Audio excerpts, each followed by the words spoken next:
Hello. Hello, hello, hello, hello. Happy Friday. How is everybody?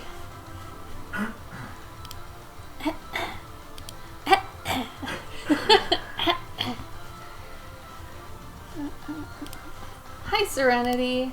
Hi, Emily. How are you guys doing? Yeah. Let's see. There we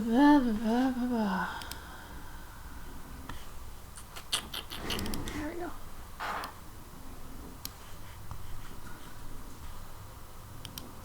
Still sick? No. Oh, Serenity. I'm so sorry. Is it at least a manageable sick? Where it's not so bad? Maybe you're getting some much needed rest? Or is it like, I hate this, I can't breathe, blah blah blah. Don't worry about it. Don't worry about it.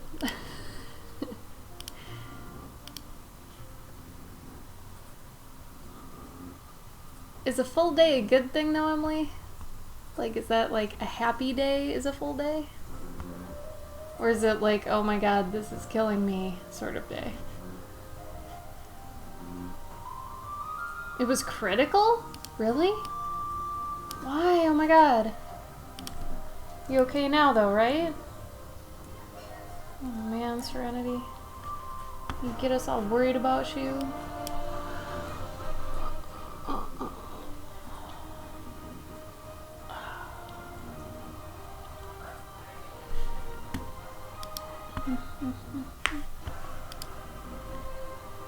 I suppose you're gonna have the tough days and the good days, right, Emily?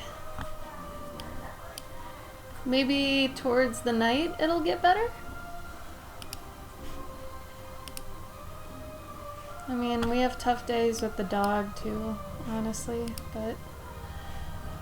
I mean, not saying the dog and the baby are interchangeable, but, you know. At least your baby doesn't bite you. I mean, it probably does, but it's just a gumming. She just gumming everybody. Aw. Yay, smiles. I feel if I had a baby, like, I would constantly be wearing headphones. Like, 'cause I can't do the baby cry, it, like, enrages me. Really? Yeah, like, when I'm in a plane or if I'm in the store and I hear it, I'm like 3, 2, 1, murder. Oh no, Gabe, that's bad. Mm-hmm. So that military tactic would probably work on you? Yeah. Oh. But from what I understand, there's some, like the worst sound in the world is the baby crying backwards. Like scientifically proven, like they use it to... That's what I'm saying, the Yeah, military before the tactic, yeah. That doesn't sound no good. Okay, so here. I'll show you kind of right now what I'm doing. So we're doing a style frame today. I don't know how many of you were here for Gabe's style frame stream, but obviously this will be mine.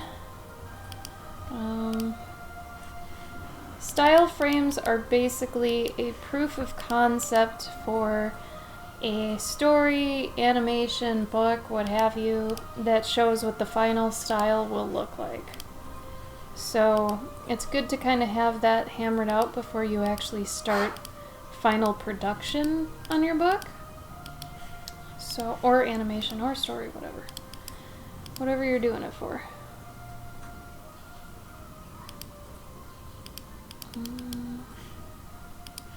Kind of want to do that one, but... So I gotta have the bee in it.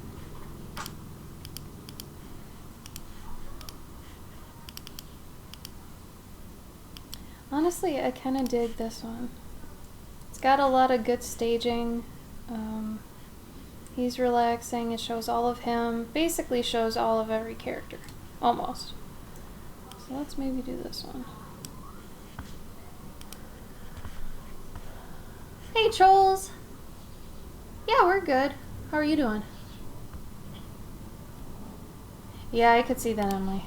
She says baby cries are different when it's your own. Oh yeah, sure. I guess that makes a lot more sense. Yeah. I'm just so much more of an animal person. I can't. I guess I'm sure part of it is my animosity towards the person who decided to bring a baby on the plane. Well, they can't help it, I don't No, think. they can't. But you're still mad. Yep. I'm mad at the situation. No, I'm mad at them. That's fair.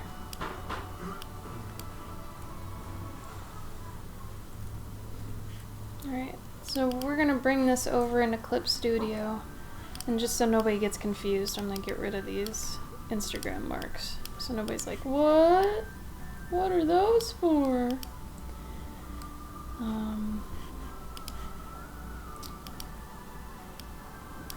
Honestly, whatever. I know what's over there. Time to draw and redraw stuff for my webcomic. Awesome, dude. That's great. I think that's just how life works, Emily. I wouldn't feel bad about it. It's just your turn, you know. And people like us understand that. It's just, Gabe's just a jerk. And I mean, this is internal. It's not like I go up to the person and I berate them or anything. Like, No, of course not. it's like when you see somebody being mean to someone and you just want to punch them in the face. You want to punch babies? No. You gotta think about it. No, I wouldn't punch a baby. So I used to kind of be that angry, but then I started thinking, okay, there were two things that made me change that. And I mean, if you have just like a primal gut reaction to it that you can't help, then you can't help it. But if you want to try to fight those feelings, what worked for me was not only recognizing that anything under basically a year old is a machine. Yep. And once you realize that and it's crying, you're just like, well, the machine's malfunctioning. You need to fix the machine. And once you realize that, it's okay. Like, it's more of an alarm than, say, a 6-year-old who's purposefully lying or crying at you, knowing what they're doing, and when it's a little bit more manipulative, you know? Like, I don't like that stage, where they start knowing how to do things. I don't like that. Because then they manipulate you. But if it's like just their puppy stage, when it's just basic eat, sleep, poop, all that stuff, I get it. You know, you can't get mad at it for that, really. Hi, Glitter!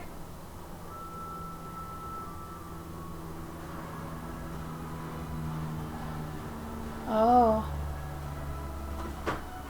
Thyme tea with honey. That sounds good. We usually take Mucinex if we want to get rid of the mucus. But I could totally see that honey working. Okay. So there I made it bigger and I altered it, so now we're going to bring it over into Clip Studio. Now I decided to do this digitally for a couple of reasons. When you're making a book, unless you're doing like a kid's illustrated book where it's just like an image a page, you know, that you can do really easily traditionally, you know, because people have a page to kind of separate what they saw to what they see next, right? There's a break in there. But if you're doing like a comic or anything like that, your consistency has to be so much more on point, and to do that traditionally is so difficult. Like, tremendously difficult. If you ever see someone who says that they did their entire comic book traditionally, like they're coloring and everything, give them mad props, especially if it looks really good, because that is insanely difficult to keep that consistent, right? But if you are balanced in both traditional and digital, you should be able to replicate traditional looking styles digitally, right? Now, my book last year, I wanted to do that all in watercolor. And if I had the time and the skill for it, And the practice with real watercolors, I could maybe do it, but it would still be really difficult. So instead, after I did that style frame where I took some time, I did it in watercolor, I got the look I kind of wanted, but the time it took to make that was not efficient for the long run if I was going to make that into a comic book. So what I decided to do was use that as kind of my template of going digitally watercolor and then trying to make it look like that. And then once I figure out a formula for making it look like that, I can ripple that through the entire comic. And because it's digital, and this is probably the biggest perk of digital, you can make it absolutely consistent easily, unlike traditional, where the perk of being, you know, a traditional artist is having that kind of element of chaos that's in there that, you know, you love to work with. But when you want something consistent, that becomes your worst enemy. So then you need to kind of play up the digital side of things. So this is where it's really good to have both traditional and digital be strong, and why we tell you guys to keep a 50-50 balance as much as you can, especially in this day and age where even if you're fully traditional, at some point you're going to need to take your traditional things and make them digital, either for books, prints, buttons, whatever, pins.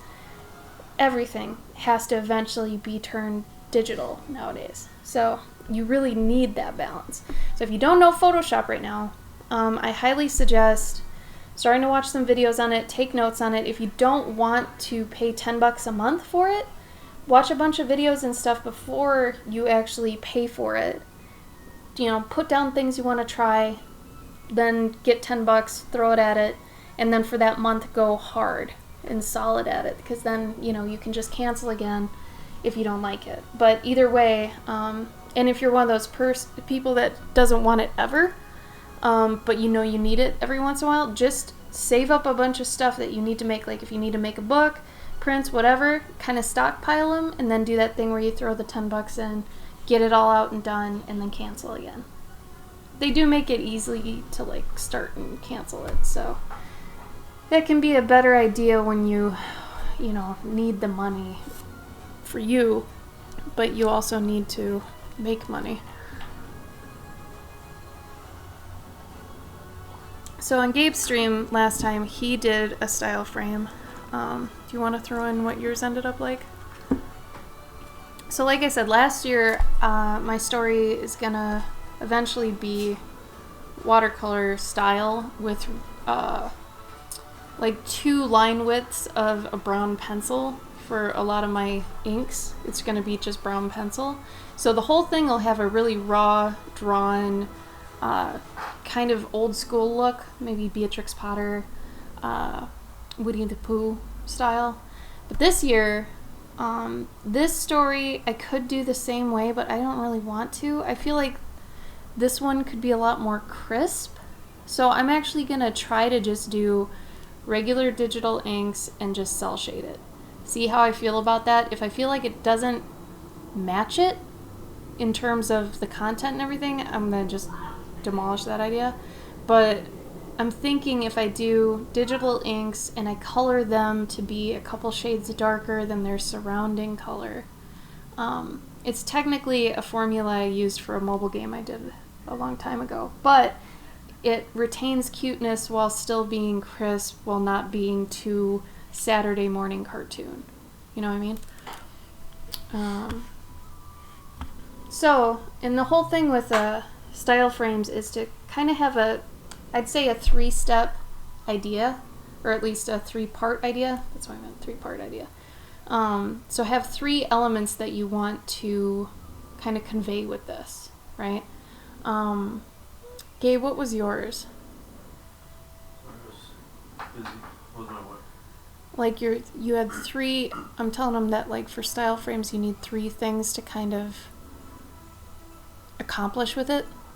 Like maybe you want it to be cute, soft, pastels, something like that. What would you say yours was? Simple, quick, Bold? bold, I guess, bold? Well, the colors are kind of Yeah. bold, aren't they? Yeah. So like I'd say at least one of the parts be something about the colors. something about the line work, and maybe something about the shading style. So for this, I'm going to say cell shaded, warm tones, and then probably solid crisp line work. We'll try that, and then if that doesn't work out, like I said, we'll burn it down and try something else. But I just also wanted to do something different than I did last year, because I don't want every story to be the same thing, you know?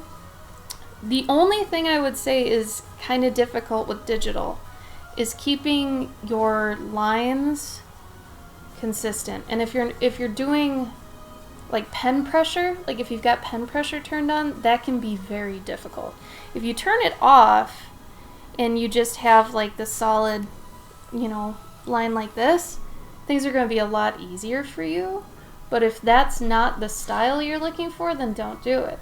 You're just going to have to be extra sensitive to how you're treating lines. And, you know, if you've got either Photoshop or Clip Studio, and if you're doing line work, I heavily suggest Clip Studio. But if you go into it, usually there's a minimum value option, and this is in both programs when you're looking at the brushes. If you mess with this, you'll see right up here, the minimum changes. So you can actually diminish the amount of error that you could potentially have if you mess with that. So if you don't want it all across the board, which it can be if you have it this way, so like if I do this, like there's that much variation that I can do, right? But if I do this, it's going to eliminate a lot of that.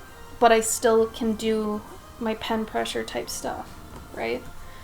Whereas if it was just this way, like there's no pressure anything. And I usually don't like this because I hate these ends that are just kind of blocky. I don't like that. So a friend of ours can actually work with that really well, but not me, man. So then you also want to take note of your brush size too. Definitely try to remember that. Honestly, if I was doing this for real, I would be writing a lot of this down. And then if something doesn't work, cross it off on a sheet of paper or in a document or a Google Doc or something.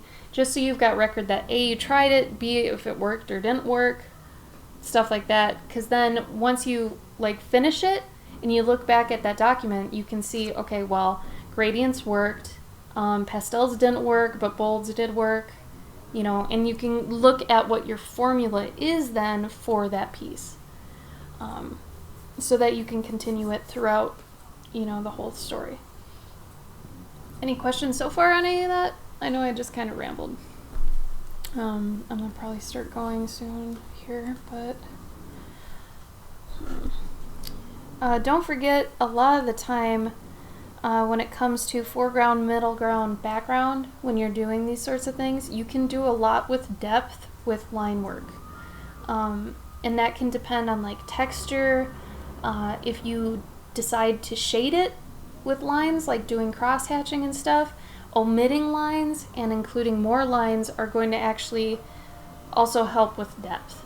Because the further back you go on a piece, the less detail you want, the less thickness you want. The thicker things are, the more they're going to stand out and come forward.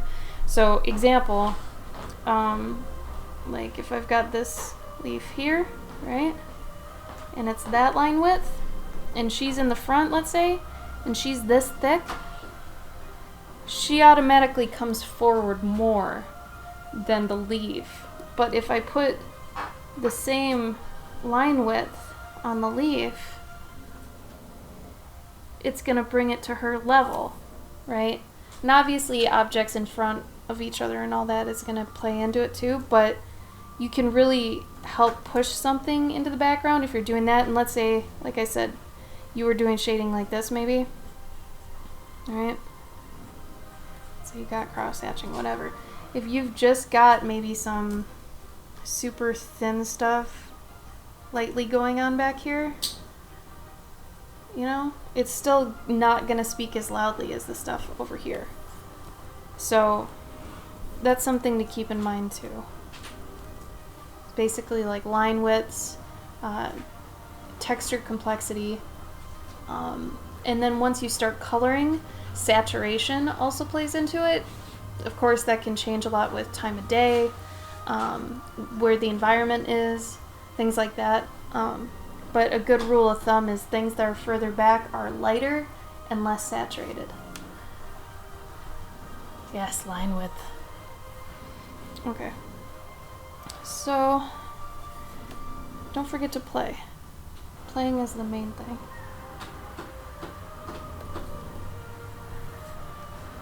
I'm actually happy with the weather today because it feels like fall, and I love that.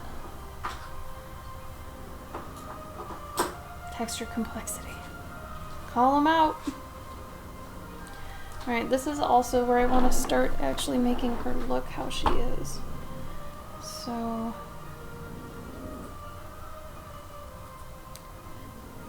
she does have her spoon.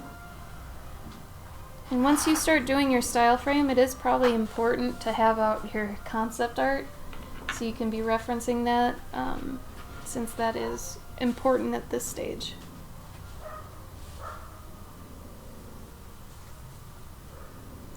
Serenity, did you already get your package?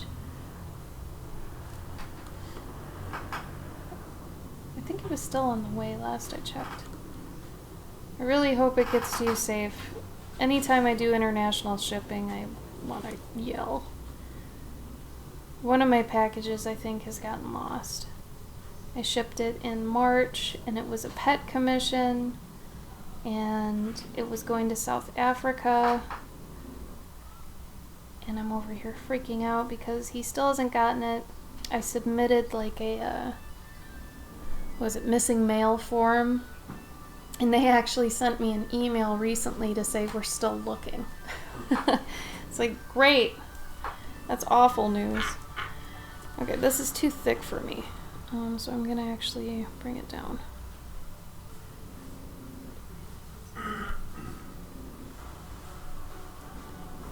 Yeah. I mean, to be fair though, if I've sent like 400 packages in the past 3 years and I've only had one problem, that's pretty good.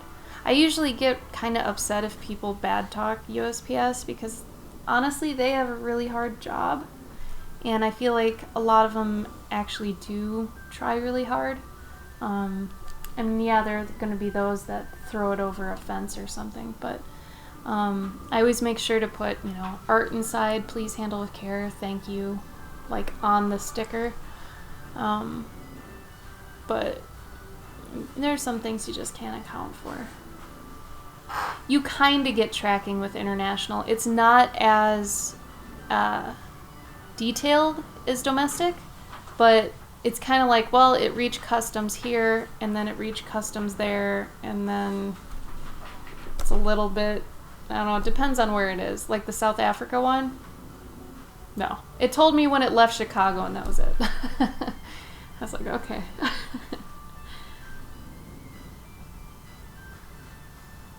Yeah, right? Befriending the postal workers is great, and the cities we've been to and moved to in the past 3 years, honestly, every post office we've been to has been great. We've loved the people there. This one is a little weird. Actually, this is probably the first one where the lady there, I don't know, I feel like it's game recognized game or something, because it's not like happy and nice and we're talking about, their life or anything on this one. This lady's pretty cold. She's strictly business. And then the other lady is the complete opposite, and she's always on her phone. Have you met the guy with the glasses yet? No. He's really nice. He's a cutie. I actually really like him. But he never seems to work the counter. No. Yeah. Whoa. That's awesome, Spongy. I love that. Yeah, and I mean, I knew someone that had a friend that worked at the post office, and hearing about what their job is like, it's, it's rough. So whenever I hear someone kind of bad talking the post office, I kind of yell at them. It's like, man, you don't even know. Have some respect, be nice, show some common courtesy. Okay, this line width I am a lot happier with.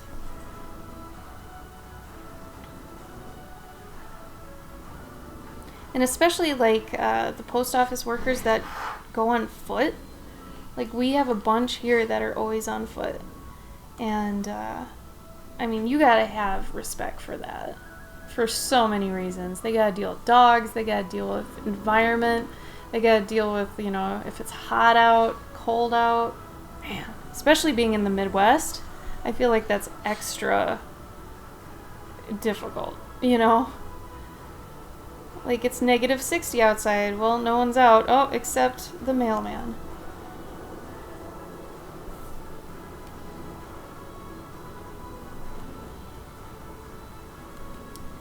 Okay, this is telling me I still need to figure out more of her silhouette. So I've played around with her character a bit. Not as much as I would have liked, though. Oh, the Amazon delivery guys? Yeah. I think that's gonna be, like, heavily based on where you're at, too. Like, I'm gonna guess that the delivery guys in the city or in California, that sort of thing, are gonna be a lot different than, you know, Midwest ones. Because I feel like ours are usually really nice. I mean, they don't throw stuff. I've been happy about that. Like, if they do, it's super rare, and it's usually an accident or something, I've noticed. But the videos you always see and stuff, yeah, we don't get much of that, thankfully.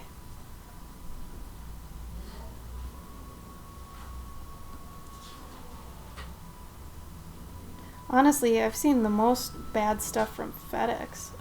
Oh, yeah. You know? But that was probably a long time ago. They probably fixed a lot of that. Hey! Gonna get a house. Oh, thanks, Dan. Yeah, this is actually a clover pip. So they're a race I made up. You can barely see that. There you go. So this is a pin of one. I made it from my Patreon. But I made up these flower people that are called pips. And each one is based on a different plant or flower. These ones over here are Maybells, which are actually Lady of the Valley, if you guys are familiar with that flower. The Lady of the Valley is also called a Maybell, which I learned this year. I always thought they were different flowers. Apparently they're not. So there's that. But, yeah, and actually for today's Journey June, I drew another pip that doesn't yet exist. So that's gonna be fun. I actually might do it. I think it's gonna be a dandy pip. So it's made out of a dandelion. Honestly, it's just a way for me to be able to draw my favorite flowers and plants, but like as little creatures. For those of you who are my patrons too, I'm so sorry that this month's is going to be a little bit late, mainly because I'm running Journey June with Gabe, and Journey June always seems to take up a ton of our time.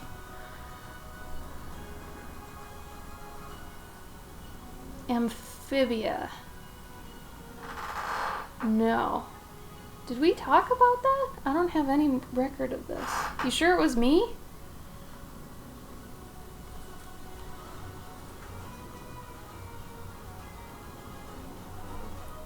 Huh? Mm-hmm. What? That was awesome. Yeah, I don't know. Oh, it's a Toad show. Oh, you said it like you had brought it up to me before, and if I had, I'm like, I don't recall that. So you mean, like, have I checked out Amphibia? No, I haven't seen it. Is it cute? Yeah. Would I like it? Gabe's looking at stuff about it. Is it on Netflix or something, or where can I see it? It's a Disney show. Oh, it's Disney? Cute.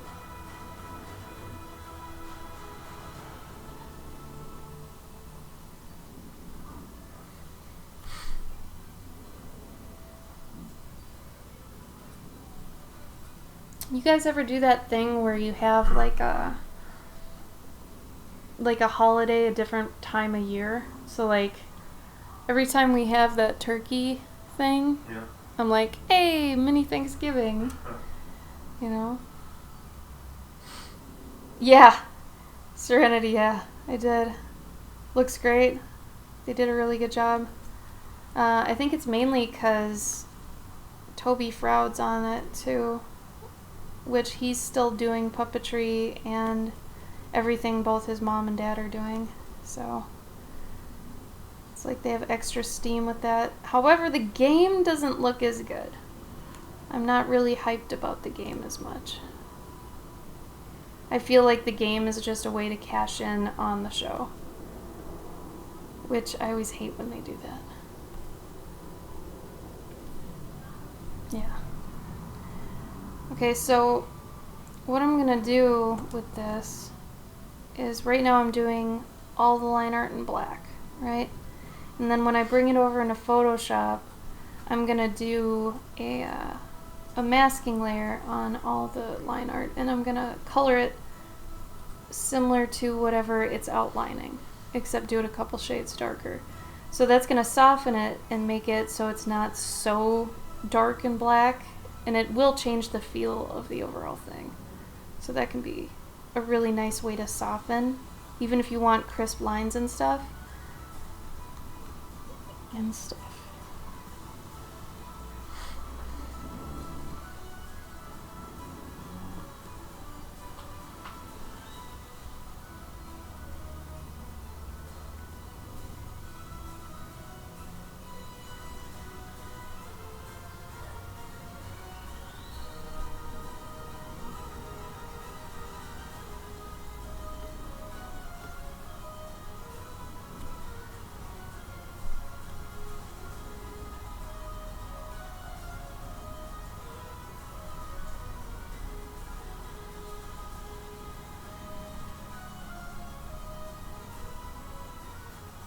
What are you guys doing for the weekend? Is this weekend anything special? Last weekend was Father's Day, right? Anything this weekend?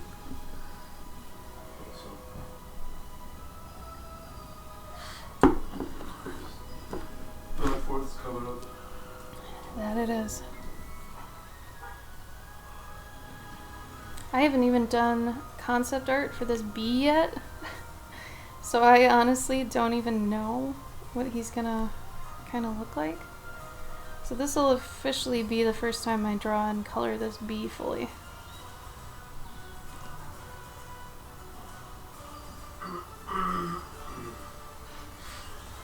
Barbecue, heck yeah. It is summer solstice. Today's the longest day of the year? Is that right? Or is that... shit. Is that equinox or is that solstice? Home improvement, very important. Gotta do that. You guys, I just cleaned our new car. I'm guessing new car because we got it last August, but it's still new to me because my last car I had for like a decade. But I just cleaned it like thoroughly for the first time the other day, and it always feels so good to clean the car, but it's like we never do it. Why don't we ever do it? And it's weird because the car is like the second place you're in the most typically. It's so weird, it slips by. Okay, it's solstice that's the longest day. I always forget that. Equinox is the shortest, right? Oh my god, I always forget these. I don't know why.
Okay.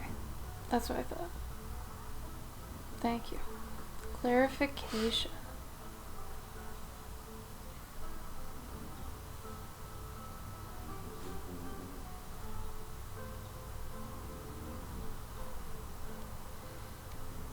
How, for those of you doing Journey June, how's it going for you? I feel like we're a lot less hands-on this year, and I kind of did that on purpose. I think last year I went a little crazy. I think every day I was telling people either rules or some other crap. I was gonna try to do motivational things this year, but it is a lot of work, honestly.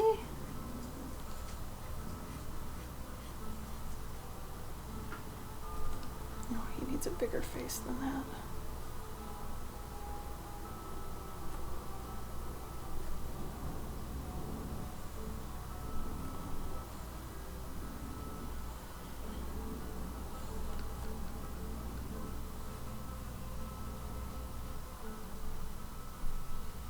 Hey, Fire Seal.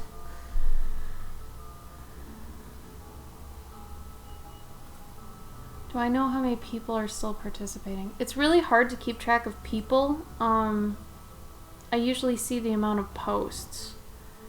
So technically, I guess, if we take, I know it's over 1,000 right now. So if we take 1,000 divided by 21 days, 47 posts. Well, there's gonna, see, that sucks. Because some people are doing more posts a day than usual. Okay. Than just one. So maybe on average, like 30 to 40 people. Yeah, there's gotta be. Though. Then there are people who have dropped off. Yeah, there were people that dropped off. There was one guy I told, I was like, you gotta do roughs or else you're not gonna finish. He's like, I'll be fine. 2 days later, he stopped posting. I was like, man. And his stuff looked pretty cool, too. I was kind of sad about that. That's okay, Fire Seal. I know if you really, really wanted to do it, you totally could. With how diligent you are about drawing and posting, you're fine. Well, it's not even about rounding down, really. It's more about the fact that, like, me and Gabe are doing panels, so some people run out of space because you only get to post 10 per post. So if they go over 10, they're posting again, which looks like another post under the hashtag. So it's almost impossible, honestly. But there are at least 10 solid people that are posting every single day. There are 2 stories in particular that not only look good, but they're engaging stories, and I feel like these people are going to be storytellers. Yeah. Like, it's really good. Some people are too ambitious. Oh yeah, Fire Seal, that's no problem. That's fine too, Mayfox. That is totally fine. You know? And I mean, for the publishing class, if any of you guys are going for the free class, you still have the first week of July to kind of take everything and package it nicely and finish up whatever days you don't have. Like, we give you an extra week, and then you prove to us through a survey that I end up giving out, and then this year we're not going to have 2 days. Last year we had 2 days where we were doing the publishing class. This year we're just going to have 1, but we're going to have the survey beforehand, which you can ask questions to be answered on the stream once we do it, and then after the stream, and then no matter what, we'll send you a link for it. So the only thing is you won't get to be there live, but if you still have questions, we can answer those anytime. Anytime. So, yep, buffer week. Basically. Let's see.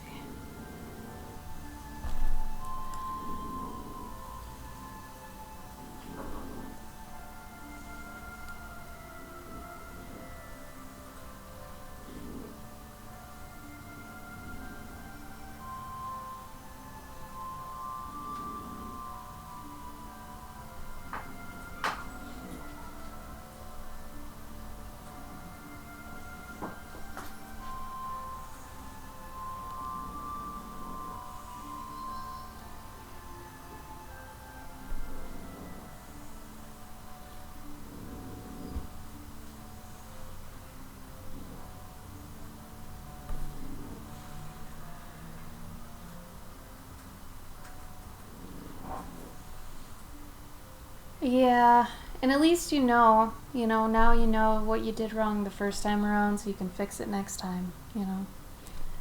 There's always that. Books are not easy, man. Even if they're straightforward and simple, like my mermaid book that, I was gonna do, like, soon. I'm still gonna do it. I actually went and bought all the paper for it and everything to make them. The thing that's holding me back right now is actually just going through and figuring out the order I want them in. And I really want Gabe's help on that, but Gabe's been busy with comic stuff. So I have to, like, pull him aside for an hour at some point and say, hey, how should I, like, organize these? And then I can do the book layout and then just print it.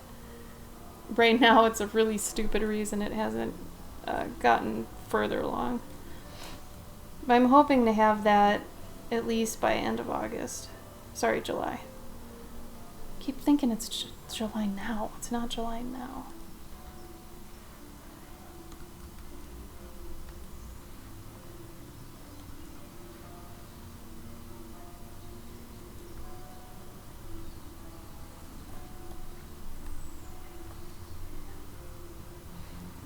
Now, here's a weird thing. I don't know if I want the bees band on him to actually be ink, or if I want it to be just color. So because of that, I'm gonna do it on a different layer, just in case I don't want it to be ink.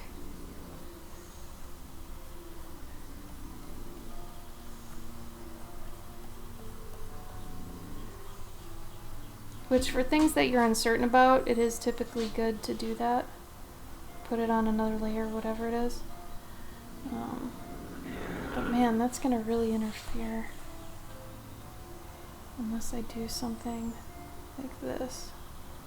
Where I outline his arms. So I might just end up doing that with color. I don't know, honestly. We'll leave it for now just so it's there, so you know it's a bee.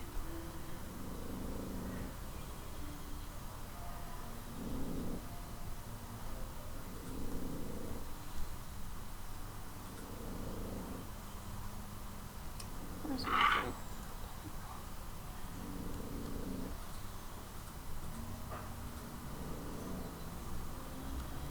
It doesn't go down that far either. This is one of those things too where, like, the further I've gone with the story, and maybe this has happened to you guys too as you've been doing Journey June, but her leaves have gotten longer. Like, when I started the story, they were stout and they're supposed to be smaller than her head, but over time, like, they ended up getting longer and longer when they were really supposed to be, like, up there, you know? Which is kind of funny, honestly. I'm gonna actually do this because I did it on the wrong layer. There you go. Okay, back to this.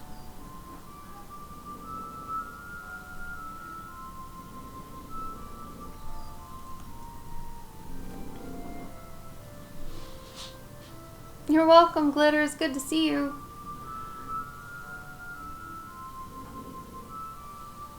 That's Bear Serenity. It's tough.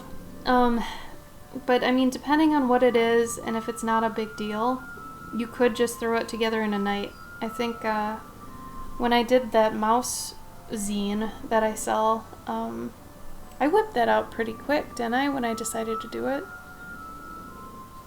Wasn't it pretty quick? What was pretty quick? Making that mouse zine when I decided to do it? Yeah. Came together pretty quickly. Yeah, it was 3 days. Yeah, so if you're not doing anything like too intricate or too long or too anything else, like, you should be able to do it in like a day or two. Honestly. Especially after the publishing class, once we tell you kind of how to do it, you'll be fine.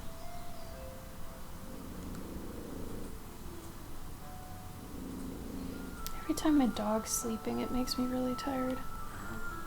Like, her snoring makes me tired. Oh, goodness. Okay.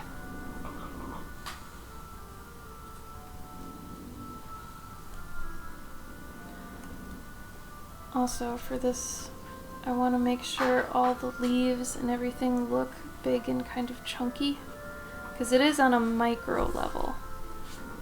So because of that, you know, you gotta see like the bisections of a lot of the plants and a lot of the tinier things that you don't get to see very often.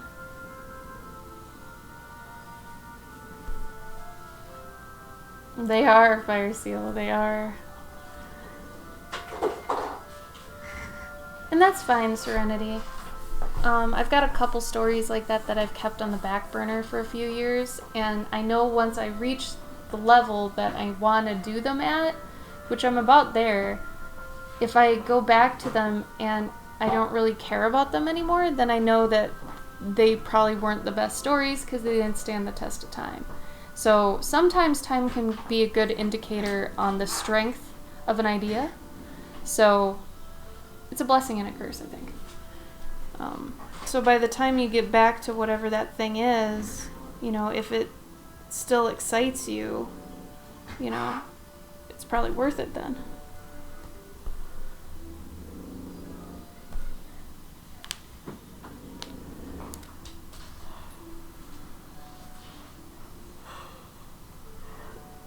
Gabe, do you have anything like that anymore, where you kind of have something that you're waiting to do that you feel you're not adequate enough to do yet, or do you just do everything now? Like, whatever.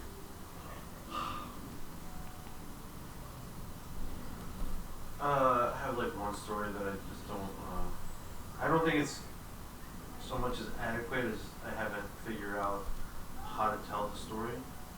What do you mean, like the way to tell it, or what do you mean? What? Like, how to tell it in like the form? I'm missing, like I haven't figured out how to, there's plot holes and... you haven't polished it. Yeah.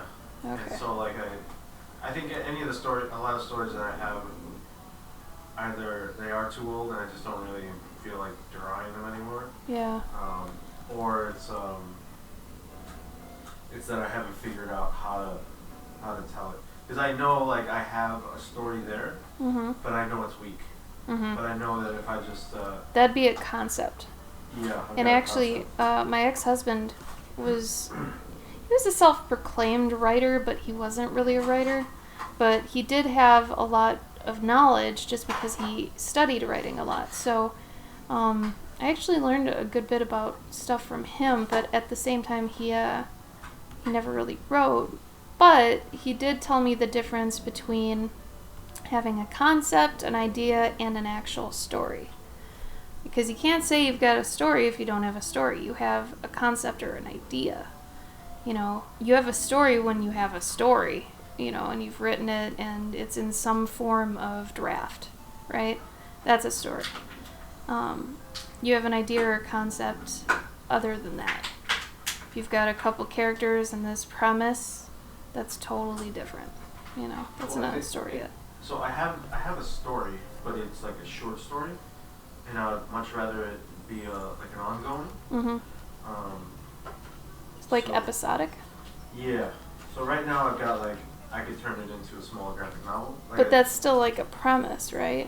No, I mean like the whole story is like basically written out. Okay, so it is written. Yeah. Okay. But I would want it to continue, you know? Like I have a way that, to end the story where it's over. Yeah. But I would much rather it go on. Right. I feel like like Firefly, how like the TV show could have just kept going and going and going and going. Right? Yeah, but the movie ended it. But the movie, yeah. Yeah. That's a good point. Honestly, it's weird because usually I like one-shot things, but Firefly was one of those things where it's like, I would have liked more of it. For sure. Is she begging you for something?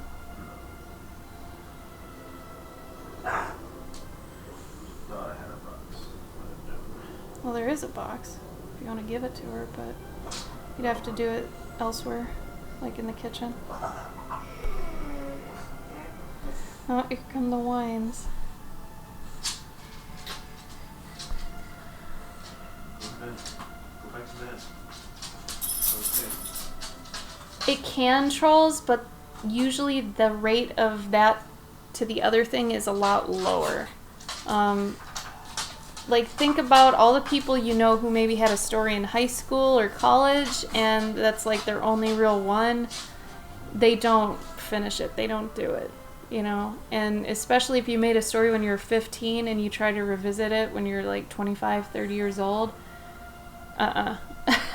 You could maybe write a new one that covers the same ideas as that one did, but you go about it a lot more eloquently, you know, and just intelligently this time around, where the first time is probably just two-dimensional, straight to the, you know, little tat of the feetsies. Oh, yeah.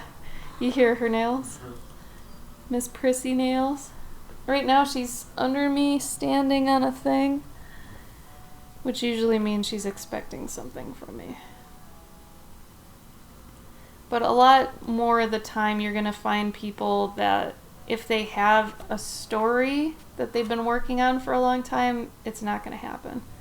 And this looking at it with fresh eyes thing is kind of a myth people tell themselves. It's just more rare that it actually happens. I feel like it's almost like looking at a piece of art that you did when you were a kid, and now you're grown up and now you're like a way better artist, and you're like, oh wow, okay. Well, I had a good analogy for this the other day, I thought.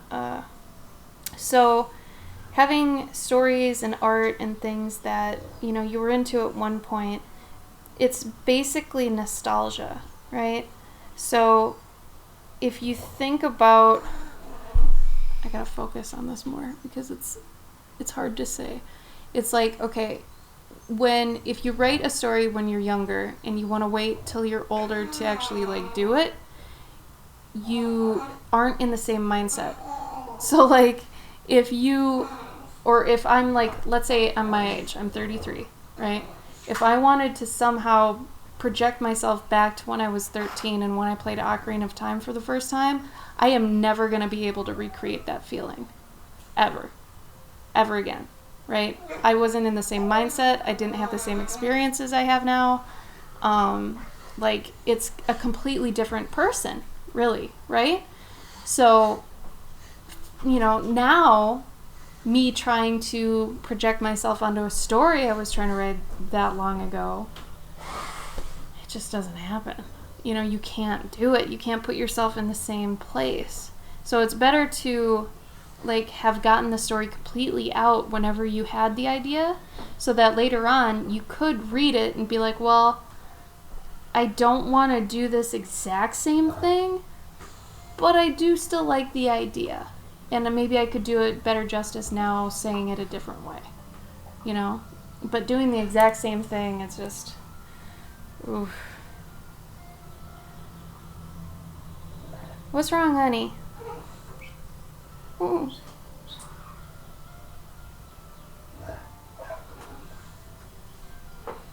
Why are you grunty? She usually gets upset when I'm streaming because I usually talk to her. So if she hears me talking, typically she thinks it's to her. So when I'm not talking to her, I think she actually might be jealous. Or confused. Mushy, what's wrong? Come here. You want some scratchies? Come here. You silly. Bye, Fire Seal. Have fun on the bus.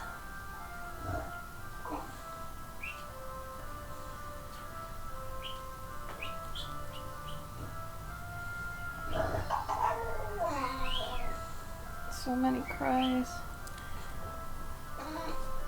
You're okay, honey. Gabe, that's not helping. Is it raining out? You sure? Because it smells like rain.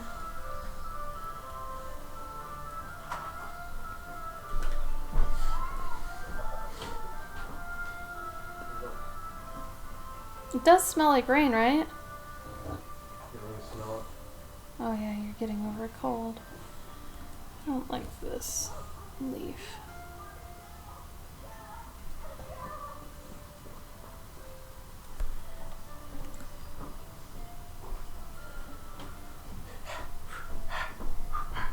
I don't like that either.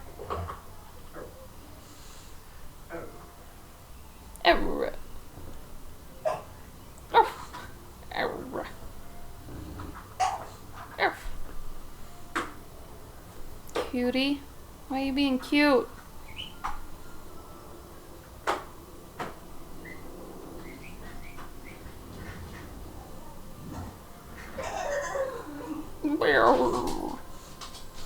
She sounds like a boombox, like low on batteries. Hey. Except for that. Sure. Goodness. Here. I'm gonna mute it until she sits down.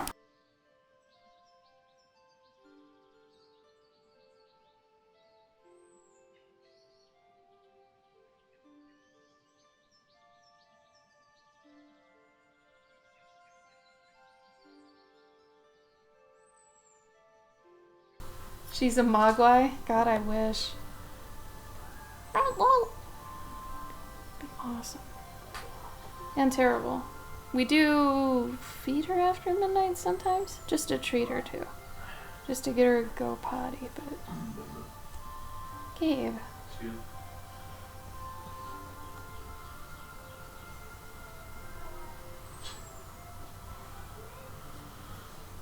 Okay, so remember what I said about line work. If it's in the background, try to keep it light and thin.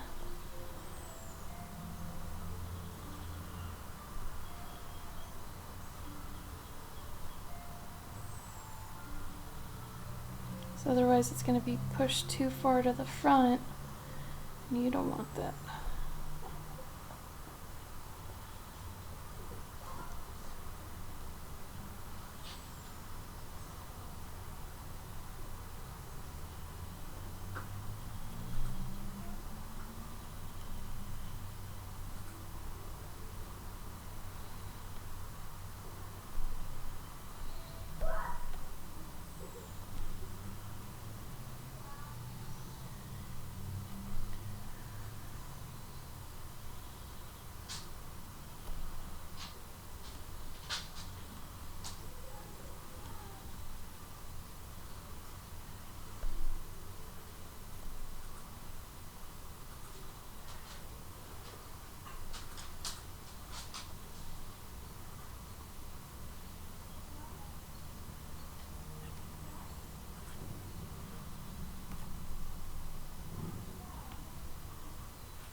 What's everybody doing right now? Gabe, what are you doing? Trying to keep her from yelling. Can you work better in the other room with her? Maybe. Hmm? Maybe.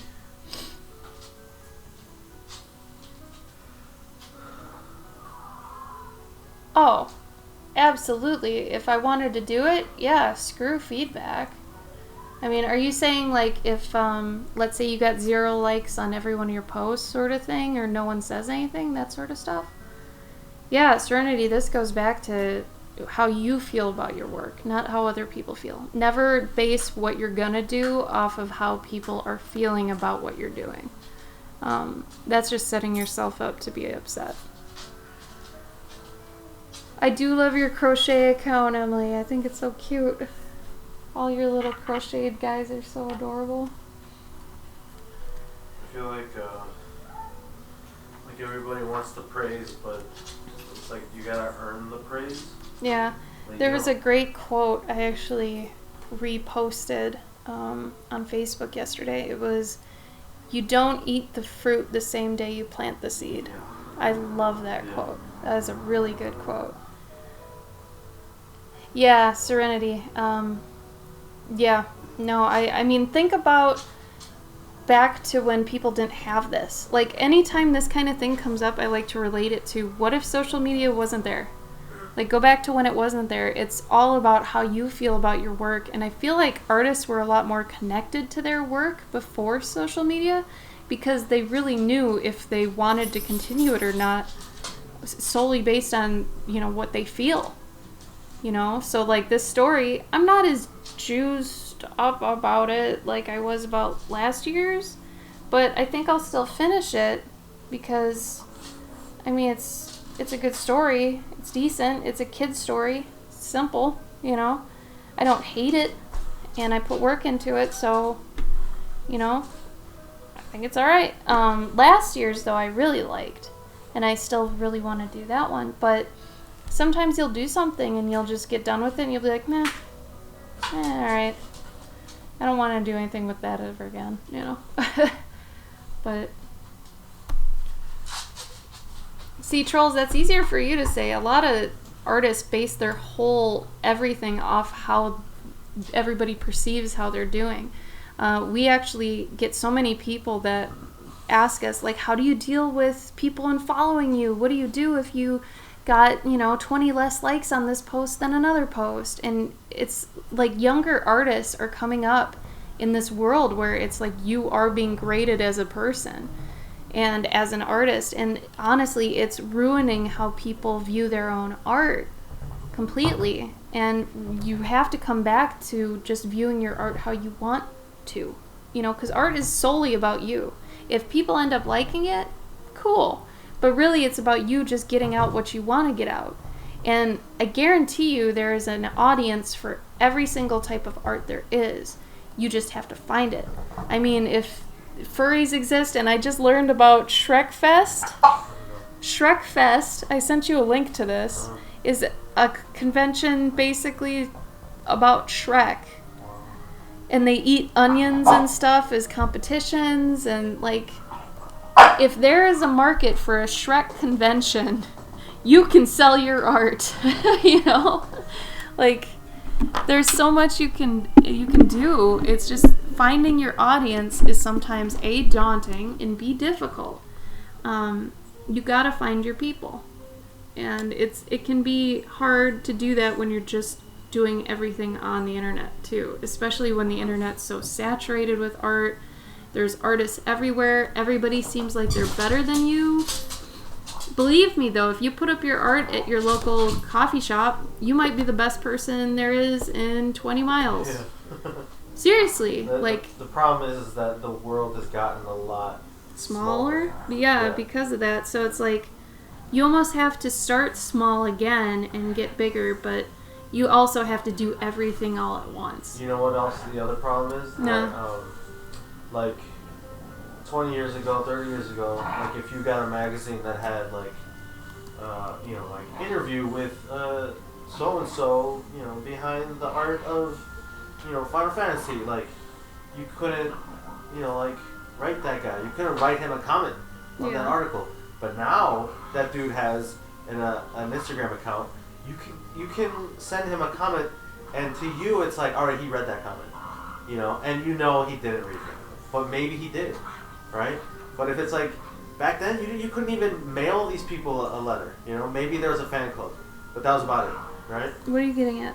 Well, what I'm getting at is now like the world is way smaller, and now like and that's feels why more personal now. But that's why jobs are hard too. So if you think back to the 80s and 80s fantasy, there were only a couple guys, and unfortunately it was guys, to go to, like if you had a fantasy movie. Like that's why Brian Froud is so ingrained in people right now, because he did all the concept stuff for Dark Crystal, Labyrinth, all those kind of movies. And back then they'd just be like, well, we need a guy to do concepts. Oh, go to Brian, right?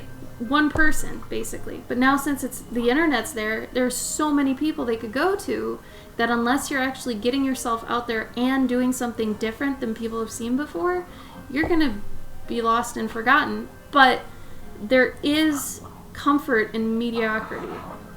Okay? I know that sounds kind of scary, but it's also the same thing as You go to college, you're like, I want to work for Blizzard or Riot, and you get out of college, you realize that was stupid.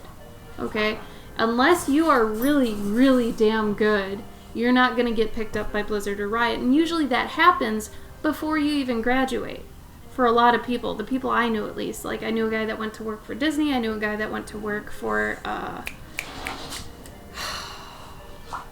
already forgot the name.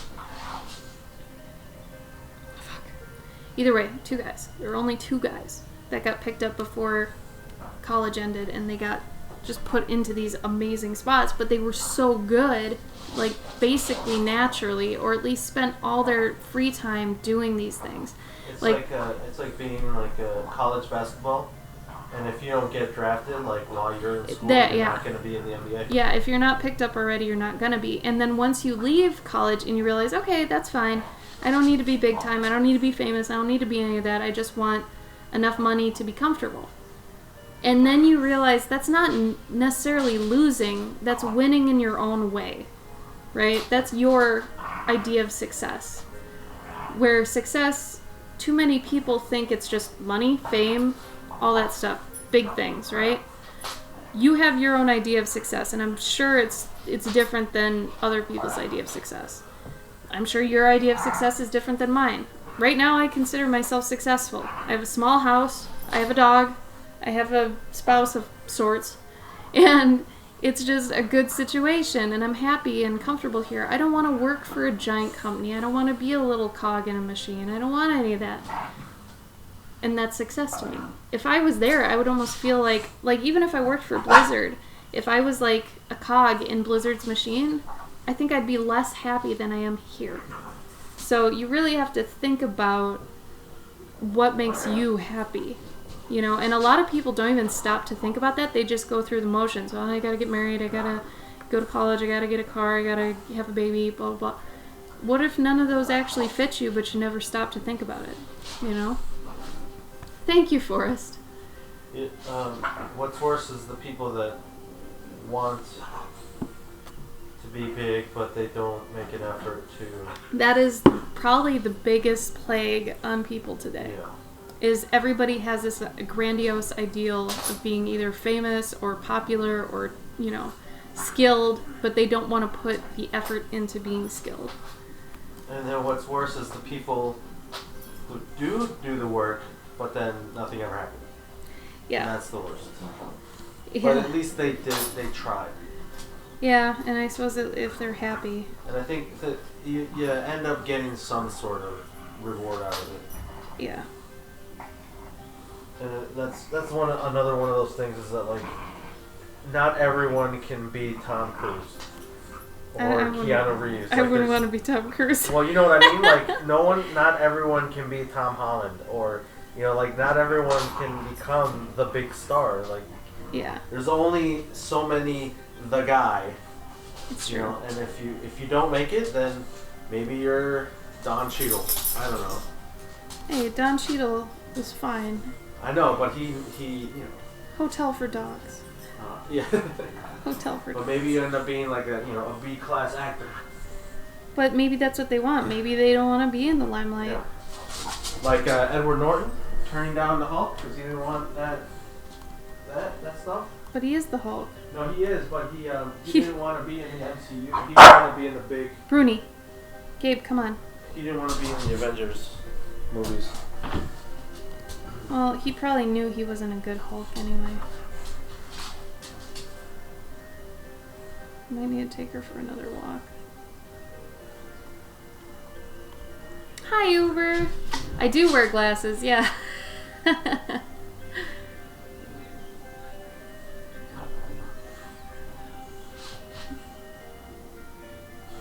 It's true, Forrest, yeah. Tiny steps, right? Teeny tiny steps are still steps, and people always forget that. They get discouraged when they do a little bit of work and they don't get, like, the fame immediately, and then they're like, well, I quit. It's like, okay, you know that wasn't the point, right? And this is why it comes down to loving what you do, because you shouldn't notice how many times you've tried or how much time has passed or anything like that, because you should be loving it anyway. That sort of thing. People are not sketching, they're trying to do pretty art. Get likes on Instagram. Yep. So seldom getting proof. Exactly. Yeah, you have to love what you're doing or else, there's no point. And that's the bane of fan art, man. Like, there are a lot of fan artists that are doing what's popular at the time instead of what they love. And, I mean, granted, you shouldn't be selling fan art anyway because it's illegal, but if you are going to do fan art, do it because you love it, and do it for free and give it away on the internet and make people happy. Then to actually start making money, work on your own intellectual property and stuff, that sort of thing. Because otherwise you're just going to end up in this pit of despair, especially being an artist where your main purpose for being an artist is to express yourself and not other people's, interpretations of things. It's true, Serenity, and the people that do get famous off of one drawing got lucky as shit. And if they can actually ride that and maintain it, then they probably deserved it, honestly. We have a friend who basically got, thousands and thousands of followers overnight once, and he's been able to maintain it. So that usually means you did something right, It just kind of, skyrocketed you into where you probably would have been in a few years anyway, but it got you there quicker,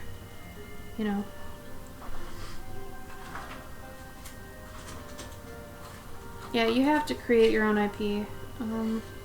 And honestly, even if you're doing it just to make yourself happy and not necessarily to make money, that's completely fine. I read an article, actually, that was talking about people are thinking too much that any art you do has to be for a reason or for profit. You guys gotta remember, even if you are a professional artist, art is still your passion. It's still your hobby. Yeah, you should have other hobbies as well, but it should still be fun, and there are ways to differentiate, how you feel about work that's art that is work and art that is play, basically. So there's that. Just I feel like a lot of people that maybe they want the fame of an artist, because at one point, I don't know when it happened, but art ended up becoming like rock and roll. Like, people wanted to be concept artists, and they wanted to be, animators, and they wanted to work for these companies that were art companies and stuff. And it kind of came out of nowhere. But then all these people, and I went to college with a few of these people, that they went to college to become rock stars. They wanted to work for Disney. They wanted to do it for their childhood and, stuff like that. That's not a good reason to kind of form your life around something, is just to, sate your younger self. Because that, again, I think anything kind of based on nostalgia has a pretty high rate of failure, or at least disappointment. Because nostalgia, the whole purpose of nostalgia is, it's one of those things because you can't get it back. You can never get nostalgia back. Oh, thank you. Thank you, James. Because, like, a lot of the people I went to college with, they were hoping to work for Disney, but they didn't draw. It's like, how do you expect to be an animator if you don't draw? And they'd maybe draw once in a while, and, this is college. You're supposed to be drawing every day, and they would skip assignments and stuff. It's like, not only should you be finishing the assignments, you should be going above and beyond, working on your own stuff when you're not in school, and trying to go to all these clubs and stuff that have to do with, whatever you want to do. It's just they didn't love it enough, but they didn't realize that they didn't love it enough, or they didn't want to try enough for it. And it's kind of, Actually, it's really sad. Because a lot of the time they don't realize it until it's too late. And now a lot of those friends I have, they're working at a grocery store, which is fine, okay? But they had that whole dream of doing this thing, and it's like they were never fully honest with themselves. That maybe they aren't artists. Like, they didn't like to draw. If you don't draw, and maybe you're not being honest with yourself, and you know, you can still be an artist, sure, but like not a professional artist. If you're not drawing all the time, you can't do art for a living, you know? And they didn't want to stop and think, should I even be doing this? Like, is this really what I even want to do? Because what sucks about that is they could have wasted all that time. And to think that they could have been putting all that time that they did put into that into something that they might have actually really loved. Let's say something weird.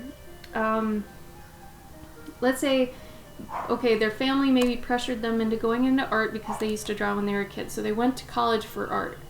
But maybe their true love was in carpentry.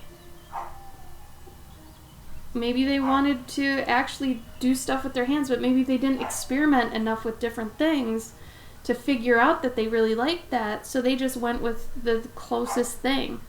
And this is why it's so important to like experiment with different things early on, to know, well, I do like working with my hands. I don't like, you know, plumbing and water and things like that. I don't like doing that, but I do like working with my hands. Where else could I go? And then keep going down the road of, I like this, but I don't like this. It's like check marks, right? And it's leading you down a passion path.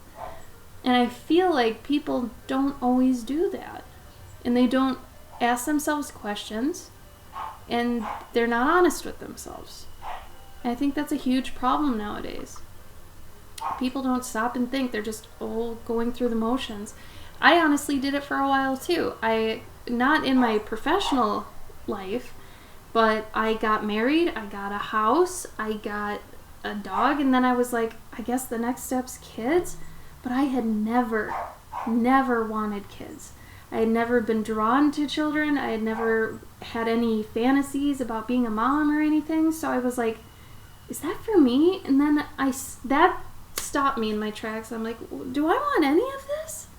Do I actually want any of this? And then I had to step back and then go forward again down a different path. So at some point in your life, you might have to backtrack to go down a different path that'll lead you to actual happiness.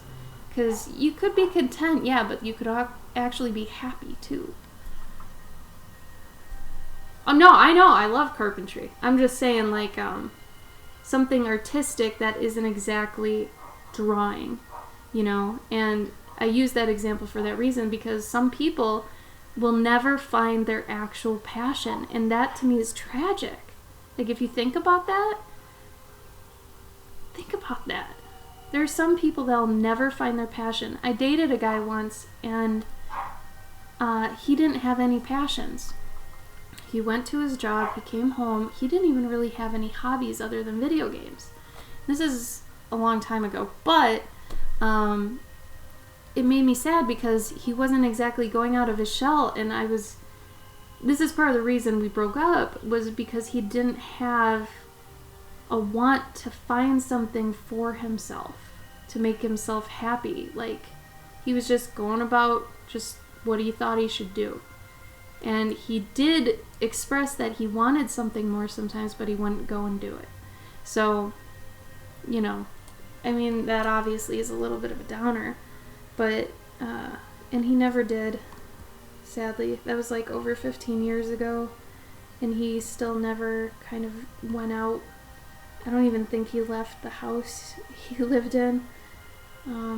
Really nice guy, though. That's part of the reason it's tragic.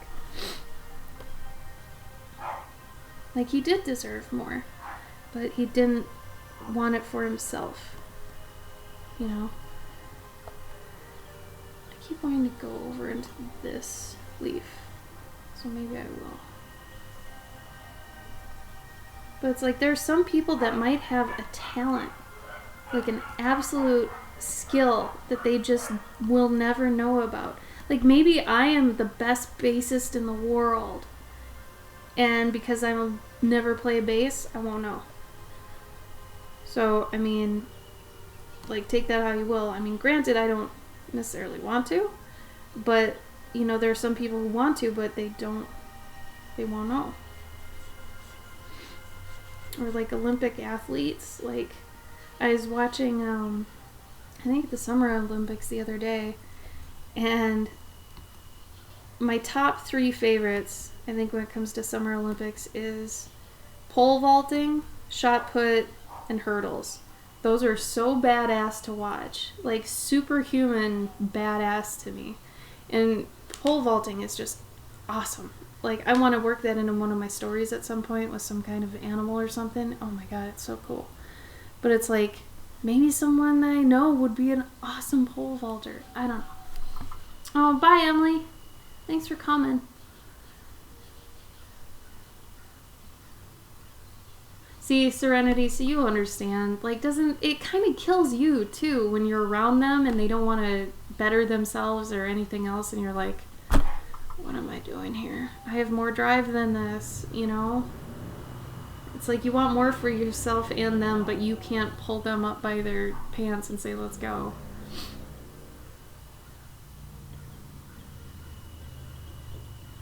Exactly, Forrest. So, like, great case scenario, would you have even known you like to make toy cars if you hadn't tried it? And you would just be doing web development and then come home and just watch TV or something, right? You got curious, and I think curiosity is something humans should never lose, no matter how old you are. I can't tell you how cool I thought it was when I was in college and there were like 6-year-old people in my classes. And they were just the nicest people, and you knew they were there because they genuinely wanted to be, which was extra cool. And the fact they're older meant that they knew what they wanted to try, unlike kids that don't know what they want to do, but they're there because they think they should be. Totally different, like, vibe with that. So I was always talking to the older people. Plus, I grew up basically in a nursing home, so I like older people anyway. They're usually more fun to talk to. For me. But it's just, I don't know, I think it's cooler. That's part of the reason why we broke up. She was passion pregnant. And what is she doing now, Serenity? Is it like something that's just basically what she would have been doing back then too? And this is why hobbies are so important. Hobbies and that curiosity and just being like, you see a thing in a video and you're like, man, that'd be kind of fun. Like, I'm that way a little bit with cooking. I like seeing a bunch of different things and textures and stuff you can make and then eat. Like, I like that idea with cooking. Cooking to me is the closest you can get to alchemy without being a chemist. Like, I would never want to be a chemist, but I love food, and it's got the same idea of throwing things together, and I can still use a mortar and pestle. So it's a win-win for me, but... Exactly. Isn't it sad, though, then, Forrest, that some people still can't find things to do or to try, even with the help of the internet that basically does it for them? Isn't that crazy? It's so crazy to me.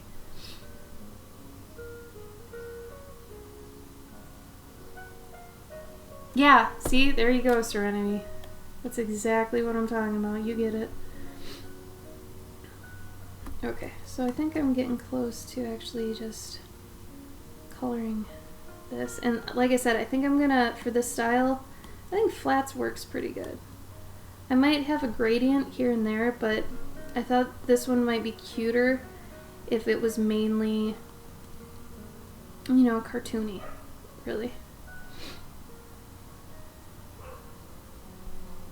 I'm not happy with this basket top. But, really? What level? Oh god. Layers, let me tell you.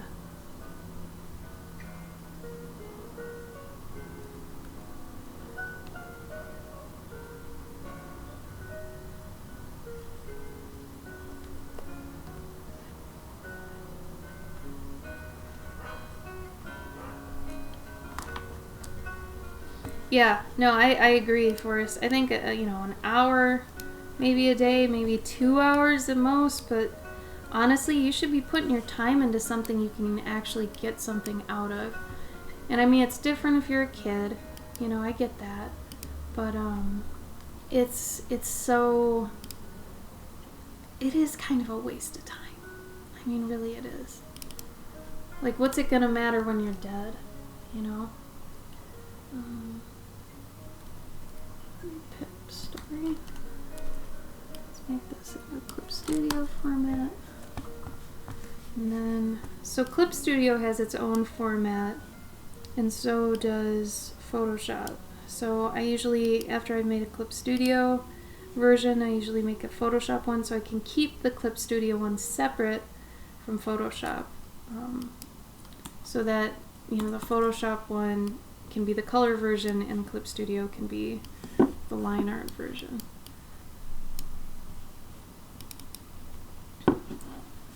Alright.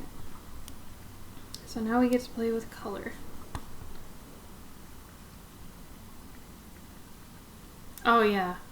No, you need to find like a relationship that's 50-50. I agree.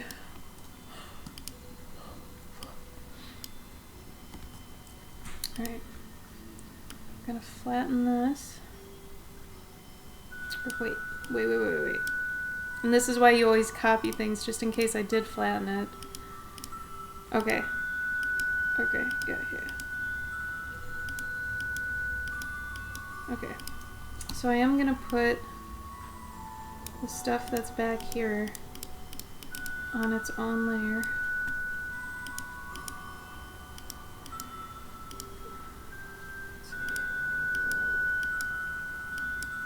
Okay, so this.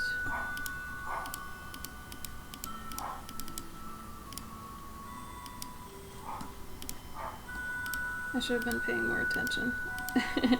I put a couple things on the wrong layer. That happens though. That's the downside of Twitch. You're not paying as much attention as you would like to be. So because of that, I don't usually work on anything too important, honestly, on Twitch. Where is that thing? There we go. Alright. Okay, so these are on their own layer for good reason. Because at some point I'm going to push them further back, similar to this. So.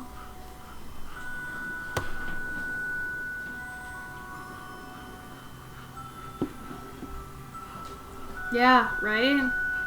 Forrest, I feel you, man. I totally get it. Okay, so I'm merging the layers that I can, but this I'm not merging because I still don't know if I want it to be inked or if I want it to be color. Once I get the color in and I actually try it with color, I'll decide which one I like, but until then I'm not going to get rid of it. Then these background things, they're in the background for a reason too. Obviously, to see if I even, you know, well, they're in the background so I can push them further back with less saturation and a lighter color. Because remember, everything in the background is usually a lighter color and less saturated. Hello? Is this the wrong? Of course, the wrong layer. Come on, thing.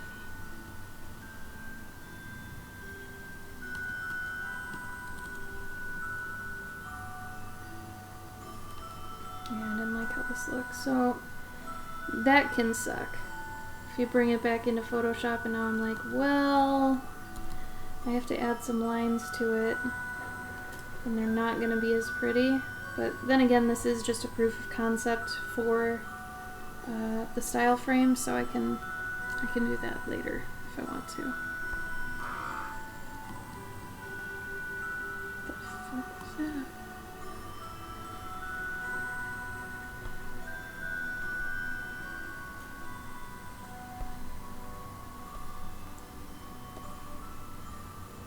I mean, I know a lot of people make friends in MMOs and stuff, or can.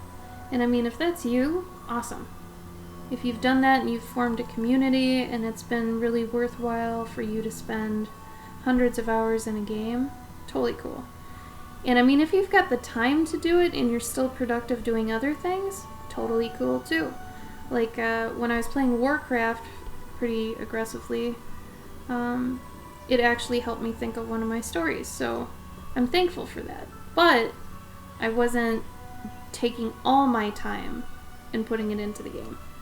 You know, I was also working on the other stuff on the side.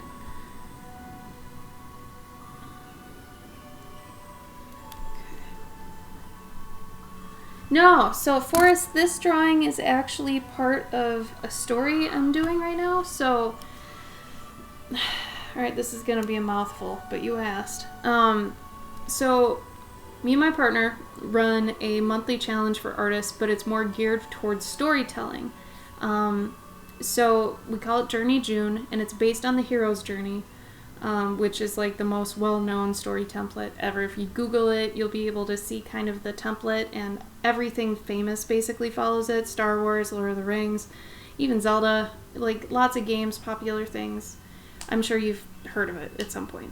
So we took that template for the most part, and we embellished it in certain areas, but we broke it up for the most part over 30 days so that we made it where, you know, people can partake in this. We made a prompt list that people can take with them.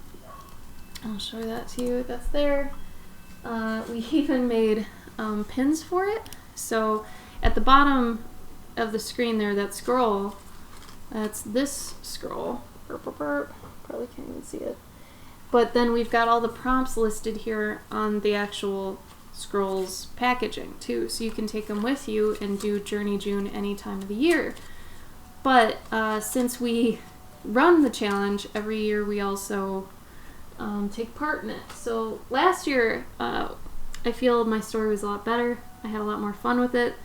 This year, not as good, honestly, but it's good to be honest with yourself and realize why it's not. And but I still want to finish it. You still should finish things you start, and then you can reflect on them more appropriately, effectively, all that stuff, and figure out, you know, where you went wrong and everything. But so we have all these people that are partaking in it. If you look at the hashtag JourneyJune19 on Instagram, because it's primarily on Instagram, you'll see all these stories people are making, and it's super exciting. The main reason we started it, though, is for people, mainly artists, who do go around saying, I have so many stories. And then you ask them, oh, awesome, me too. Let's talk about stories. And you find out they don't really, or they have concepts or ideas, but they haven't actually written anything down. They're just kind of saying they have these things that maybe one day they'll do. So that's always disheartening for us. So we got tired of that. So we said, well, with our experience, and my counterpart has like 20 years experience in comics, and I was in the animation and games industry, I was like, with both of our skills combined, we could do something pretty cool with this and help a lot of people out, which in my experience is for that reason. Like, what good is experience other than to share it in the long run? Because I had 10 years of games and animation, and what is it doing for me now? I'm in freelance. I don't really do those anymore. So if I want to dive into them, I can, but that's not my main job anymore. So what can I do with what I learned? Well, I can offer it to other people, right? I can help other people. So that's what we've been doing the past 2 years. And so this is, today on the stream is the Style Frame Day, which a style frame basically is a proof of concept that dictates the final design for an animation, a story, book, comic, what have you, right? So it's basically the one thing you take and you say, okay, the rest of the book will look like this, right? So it's kind of important to nail that down, and important to take just one thing and not do a whole page and be like, yeah, I wasted time on this, I don't like any of it. Take a panel or one of the illustrations and actually flesh them out to fruition, but remember the formula you did to get there so you can replicate it hundreds of times potentially if it's panel work, stuff like that. It's kind of the step people forget about. So that's what we're doing today. I'm doing it for my story. So you can actually read my story on my hashtag. And thank you. It is a fun idea for sure. Those are all my socials, but the story's only taking place really on Instagram this year. And last year's was a good bit better, I think. I liked it a lot more. That was last year's.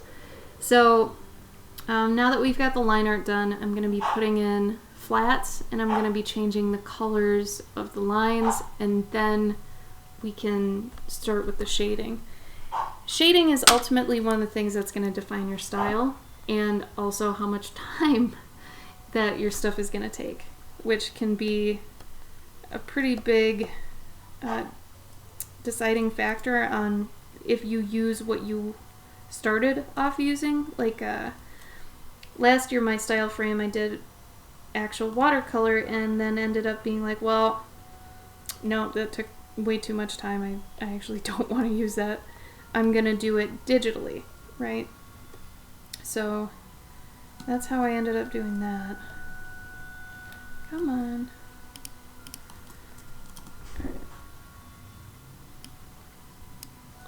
Do I want it to be separate?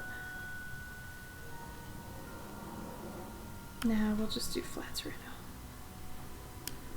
So I'm gonna do the flats first, and then I'm gonna go back and alter the line work because I need to know what colors things are gonna be so I know how many steps down to do the darker color in the line work, if that makes sense. Thank you, Forrest. I try to know my stuff. Though I am not an authority on anything, and I don't claim to know everything by any means. But I like to think that my experience hasn't gone unused, I guess, or unnoticed. But like I said, so that the thing I was talking about earlier with the mediocrity and it being okay, like being mediocre, or middle class, basically in terms of talent and skill, it's okay. There's nothing wrong with that. A lot of people are like, well, if I didn't get to work for Blizzard, I'm failing. No, you're not. It's okay. Be nicer to yourself. You just gotta remember to go back to your core self. Think about what kind of things are important to you. You know, do you want a big fancy car? Do you want to have notoriety? Do you want lots of money? Like, what kind of person are you? You know, you think of these things, and then once you figure them out, you can kind of cater your job and yourself to those things, you know. It's weird because I think a lot of people do it the other way, and they, figure out their job, and their job dictates who they are and what they like and all that stuff. And it's like, no, it should really be the other way around. Hi, Kev. How you been? Oh, Jesus. It's also good to connect your lines, kids. So now I have to go and find where it's not connecting. I'll just do it this way. This might be easier. 2. That's fine.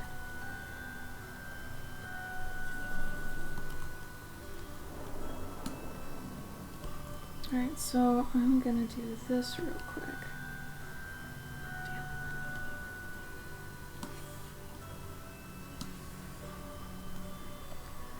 Just to stop it from going all over the place.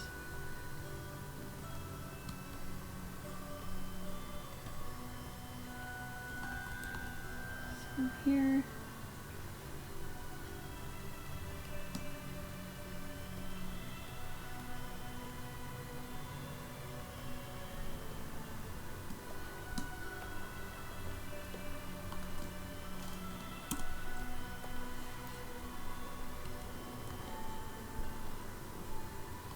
And so obviously some of my lines were not closed.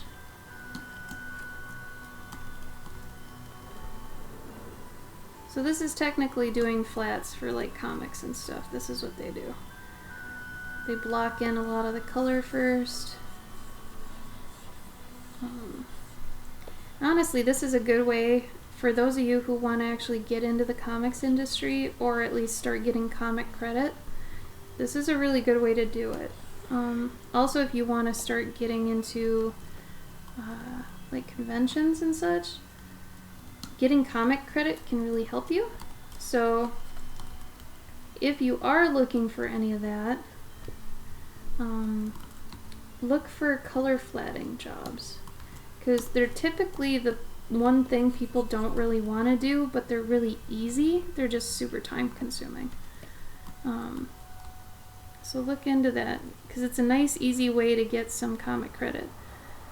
So then you can be like, yes, I was the color assist on, you know, this book, and that book had these people tied to it, and that's important because this is popular, you know, blah blah blah blah blah.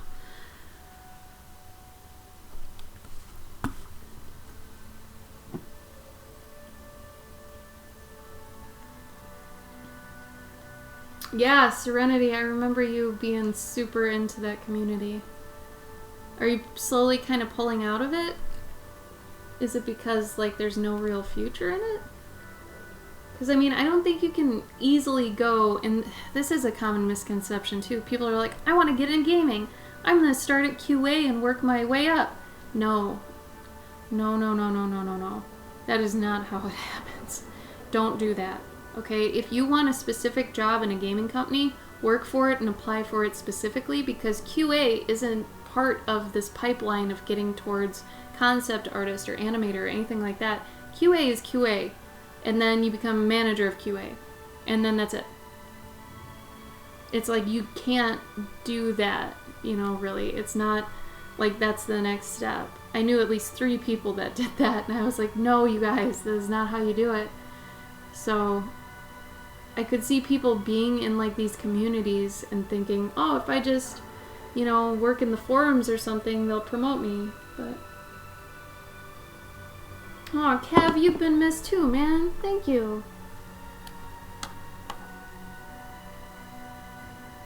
Exactly, Forrest. Oh my god, you get it. Yeah. So it's like I after I learned that there's still sexism in game companies at a small scale, but there's still sexism at game companies on a large scale too, and it sucks either way. So why would being at a bigger company in, you know, an area I don't want to be, aka one of the coasts, be better than being where I want to be and doing the same thing? So once I realized that, it was kind of obvious. Thanks, Kev. Hey, Sarah. Oh, really, Serenity? They don't appreciate the German community? Why not? Seems like you guys are super into the game. Isn't that what they want? Honestly, I should be doing this with the pencil tool.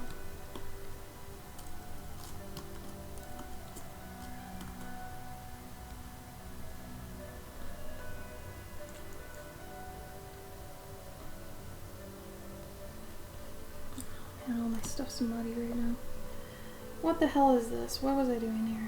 Was that a piece of wheat? I think that was a piece of wheat. I started but didn't finish.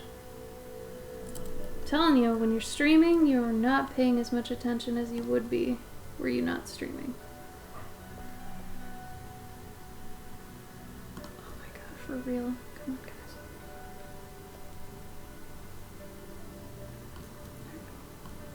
Just want a basic bitch eraser, man. That's it.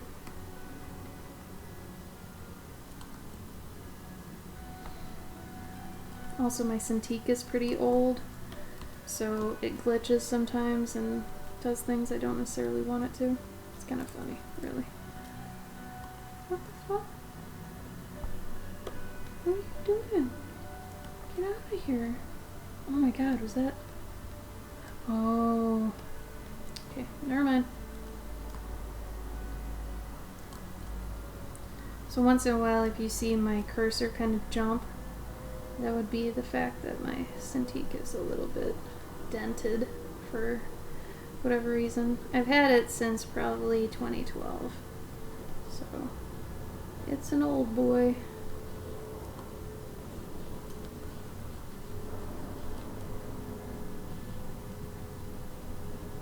But then once I get the flats in, you know, then we can play with actual styles. Patented, Sarah? What do you mean patent? Oh wow, Serenity, that sounds like crap. I'm sorry they did that to you. Is there anything you can do about it or not really?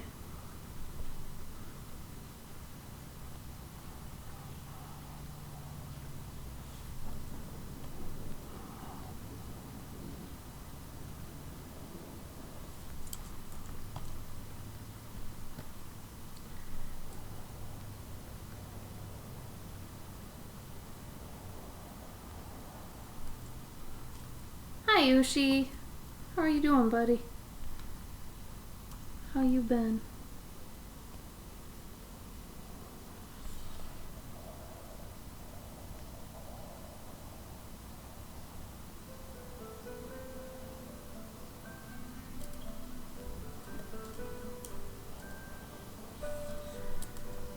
Okay, so obviously I'm gonna have to change a yellow in here somewhere because I don't want the bee to be the same yellow as the wheat. So, but for right now it's more important to just get the wheat blocked out and then we can figure out the rest.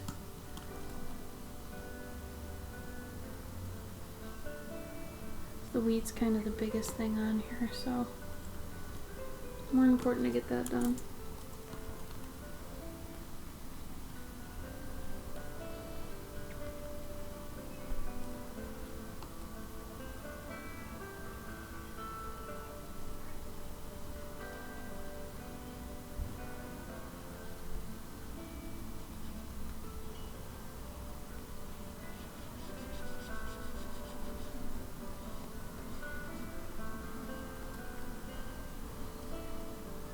You start a new job. Whoa, Ushi.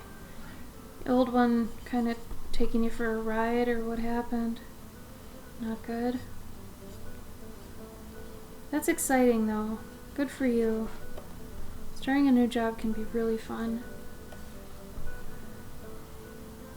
Are you excited for it? I mean, I guess you are if you're saying you started a new job on Monday.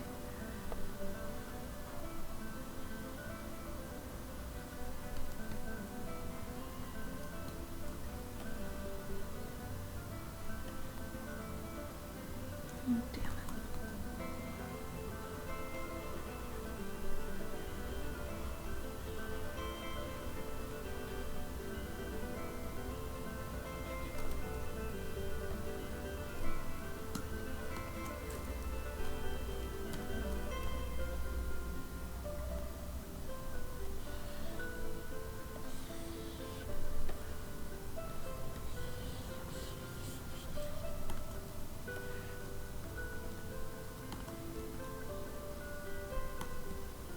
Oh my god, where is the pressure sensitivity on this?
Poor Gabe's getting over a cold.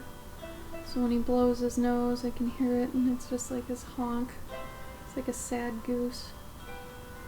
Poor guy. Oh, contract end, that's right. Oh, that sounds great, Ushi. Congrats. That's really fun. So you'll be seriously challenged then, I take it, yeah? You seem to love that, so I'm really happy for you. That should be really fun. Okay, I'm gonna actually get the concept art for the pen, so I can get the colors close to I want it to be. What I want it to be is backing JPEG.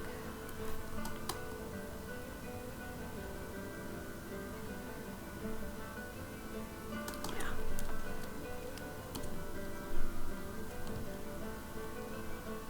Okay, so this is so I can eyedrop it. So see how her like leaves aren't black? See that? They're just dark green. That's what I'm gonna do for the rest of this. At least to try. Then if it sucks, try something else. Try it until something works.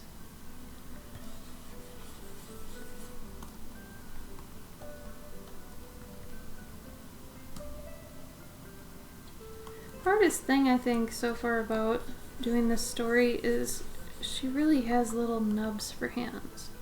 She doesn't really have a mouth. She doesn't really have feet either. Like sometimes you see them, sometimes you don't. So, but it's not that bad. I mean, the Maybells, they're just little, almost octopus looking things. When really they're just flowers too.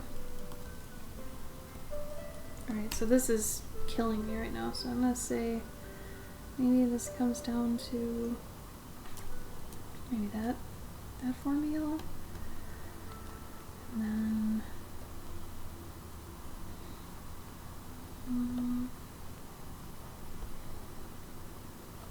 now same thing that Gabe was talking about the other day with colors is you want to kind of reiterate colors a couple times.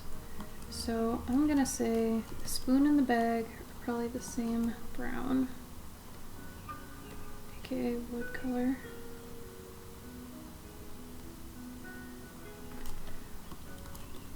And this can be a lighter version because this bag is basically folded over, so it's like the inside comes the outside, and then you take a version of this and then you put it in there and then you darken it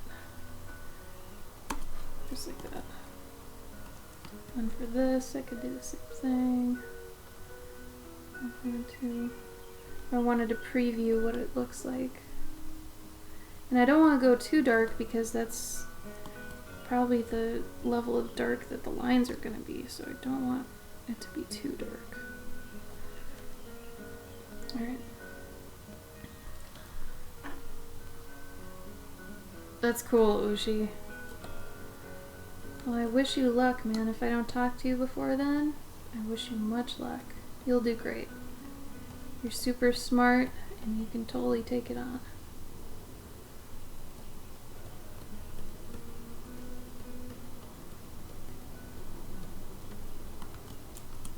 Alright, for this basket, what am I gonna do for this basket?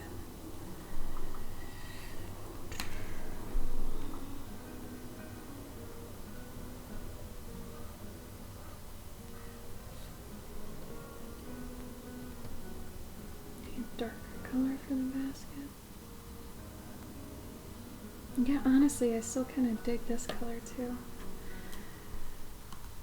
And in here, oh, I suppose I should kind of talk through that. So this thing that I'm doing, you guys probably see me select something and then do this. Expand selection is extremely useful.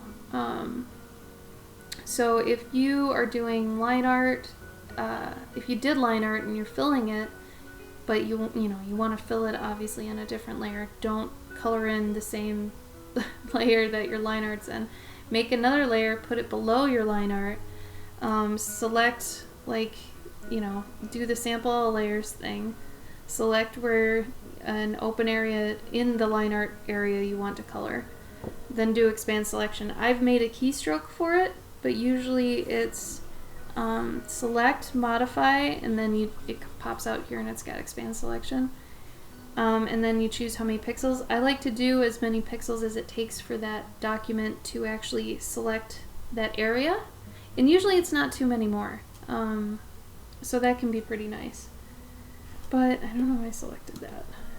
But like in this case, otherwise you're going to get weird lining all around everything, and you don't want that. So this really helps eliminate that. So I'll show you again. So I select it all, right? I do my keystroke for expand selection, have the amount of pixels it takes to kind of, you know, go at least into the line art somewhat, but it's on a different layer, so it's okay. And then I'm going to change, yeah, I kind of dig that. Actually, I might dig that more than this other color. Yeah, shit, I like that. Alright, well if that's the case, then I need to take this, fill this, change this. And this is what a style frame is basically about. You're just trying things, seeing what works, what doesn't work.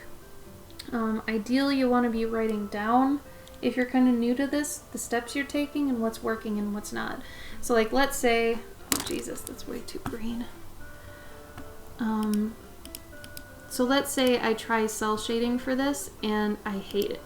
I can literally write down cell shading and it did not work, and I cross it out just to show that I did it and it did not work. So otherwise, you know, you might get into some trouble otherwise with that. Hue shift. Why is it green on the screen? Oh my god. Hold on. OBS is being dumb. Good lord, why is the brightness that high? That's way off.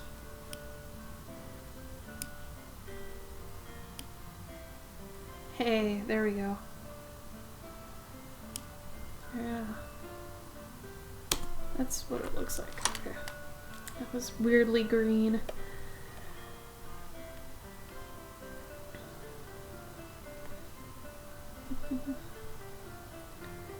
So this is a spot in the story when they just decided to take a rest.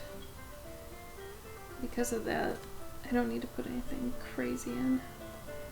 It's a little sparse, but it's good because I think when they came out of where they were before, it was a little bit chaotic. So now, you know, when you have wide open panels, they will give the reader a sense of, I can breathe now, sort of thing.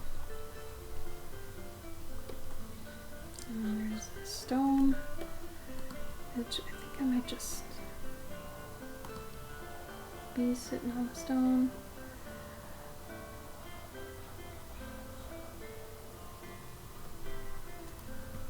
Honestly, I'm still thinking about if I want to kill off this character or not. Shh, don't tell anybody. I think it'd be good. Earlier I was thinking, well, I could kill him off pretty gruesomely, but then I was like, nah, I could give him more of a dignified death, I think. Because what he ends up doing for the crew, from what I'm at least thinking he's gonna do, deserves a little bit more respect than just kind of killing him randomly. You're welcome, Mushi.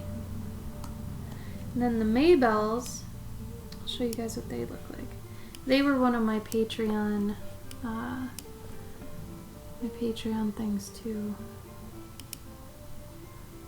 Where are you?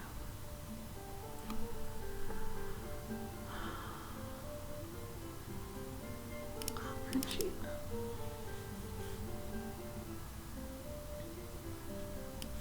Oh no, this might take a while. It's going faster than it normally does. Hey!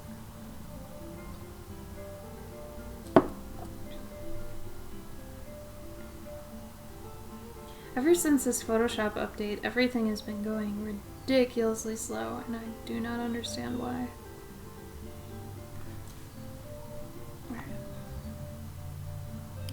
Labels. There we go. Alright. So these are what these little guys look like, typically. So this was a button that my patrons got. This is the Maybells. They're basically the yin and yang of your garden, at least what I said with the lore that I made up. So there's one that's happy all the time and one that's always disgruntled. And there's a reason for that. Okay, so I want to... So this will be the color, technically, that they get shaded at. I don't know if they're fully white, though. That's what I wanted to eye drop. So their line art coloring will actually be closer to these. Okay, so yeah, they're not fully white. Which that's gonna be hellish when I do the actual story. Because I won't know if I actually colored one in or not because it's so close to white.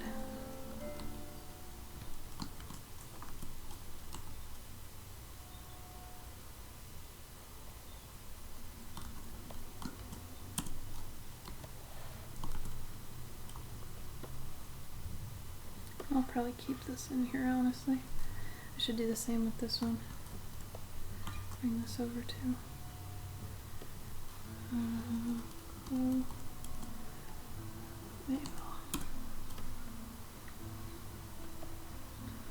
What's your story, Mr. B? What color are you gonna be?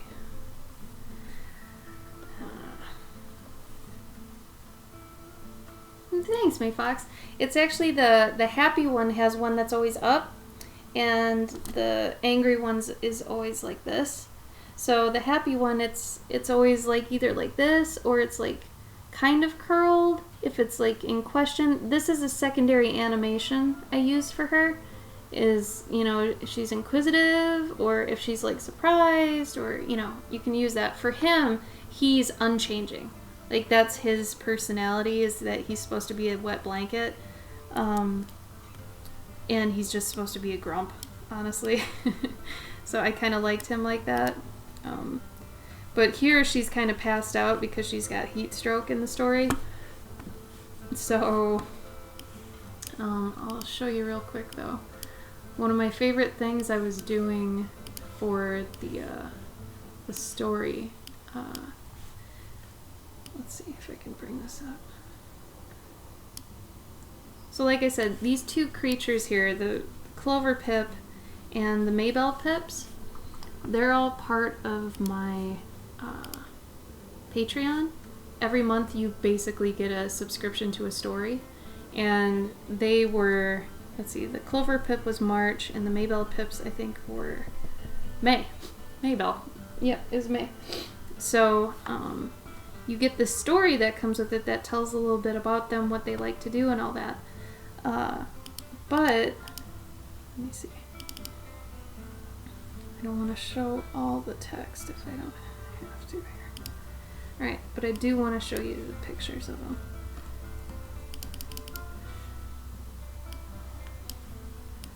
So, they're born out of the leaves. If you look up Lady of the Valley flowers, they have really cool leaves. And they're born in the leaves, and there's always two. And these things are super, super, super rare. Okay, like, more... Okay, so the Clover Pip is the most rare. Like, there might be one on the planet at a time. But the Maybell Pips, and just any other Pip in general, are extremely rare as well, because they're born every, like, thousands, billions, whatever, of flowers that are born. They become the spirit of that entire flower, right? So, I had this one... Oh, it's not in here, is it? Shit. I had a sketch of them kind of together. Shit, is it in my... Oh, hold on. I think it's in the beginning of my Journey June.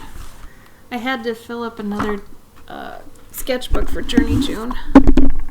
Because I have 2 now. Where's the other one? Oh.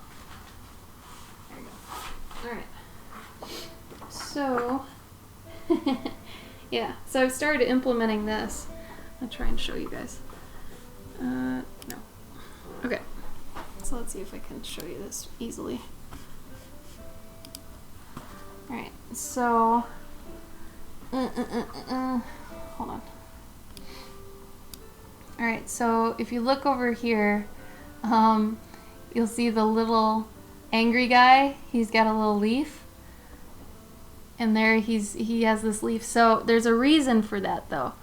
The reason he has the leaf that he carries with him all the time is because the plant itself needs partial shade, right? So I figured if the happy one is always getting full, right, that the little guy always needs to be in shade, so that means that they get partial shade with them combined. So in the story now, I added when he actually obtains his leaf, and it sucks because I have all this behind me that I've been working on, this backstory and stuff, and no one knows it. So they're probably like, why is he carrying a leaf? I'm like, damn it. You know, there's only so much you can, I guess, tell people. So maybe my patrons realize it, but that's about it. If anyone is interested in that, it's only a $6 a month tier, and you get the lore scroll, you get what I call a guardian buff, which is basically like a little fortune you get for that month that guardian gives you, and then you get the button, and then you get another random button that's kind of fun. It's completely random, the second button. It's just, I clip it out of like weird newspapers and stuff. It's silly. But that tier is the Mythical Monthly Guardian Curious Collector tier. So it's pretty cute. I like it. It's my favorite thing that I do, honestly. I'm sad though because I've been running Journey June this month. I haven't gotten to do this month's Mythical Monthly Guardian, but it's gonna be something called a spur, and they make tornadoes. So if you want to learn about the spur, they're really cute. But yeah, they create tornadoes. So I thought that was cute. Yeah, Ushi, 100%. I just, honestly, it might just be because I don't know Clip Studio as well as Photoshop. I mean, I've been technically using Photoshop in some facet of its form since I was like 12. Because when I was 12, it was called like Photo Deluxe. But I've been using it for that long that it's like second nature to me. So going to Clip Studio and relearning that, it's like, it is a great program. Don't get me wrong, I love Clip Studio, but it's just easier for me.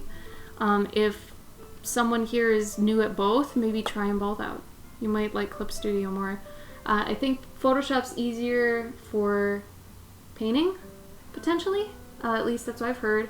But Clip Studio is far and beyond the most advanced program out there for line work. Their smoother is unmatched. Like no one, even Photoshop, has come close to the smoothing like brush. It's ridiculous. I bought that program just for that pen. And I think at the time I only paid $60 for it. I got it on one of those days where it was having like a Clip Studio sale day. I think it was only $60, but it was so worth it. Like I've done 2 full coloring books just using that, and it's great.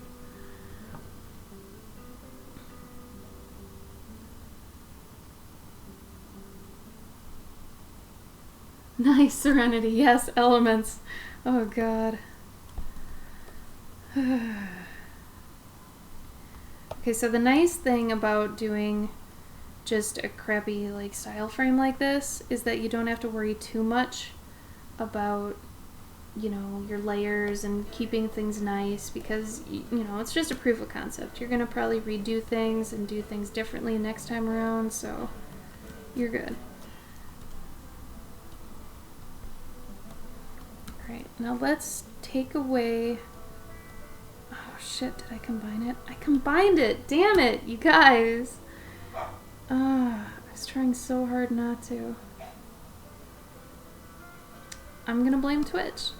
I'm gonna blame Twitch because I get so distracted sometimes. I do not remember to keep things a certain way. It is really hard to talk and do art at the same time and to still remain coherent. It actually took me probably about a year to get used to it, if not longer. So if I'm ever drawing and kind of trailing off, that's why.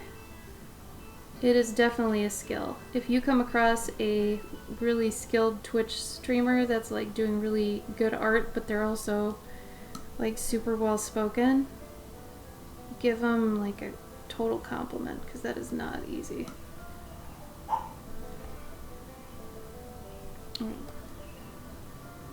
I missed an entire area. Of course I did. Alright.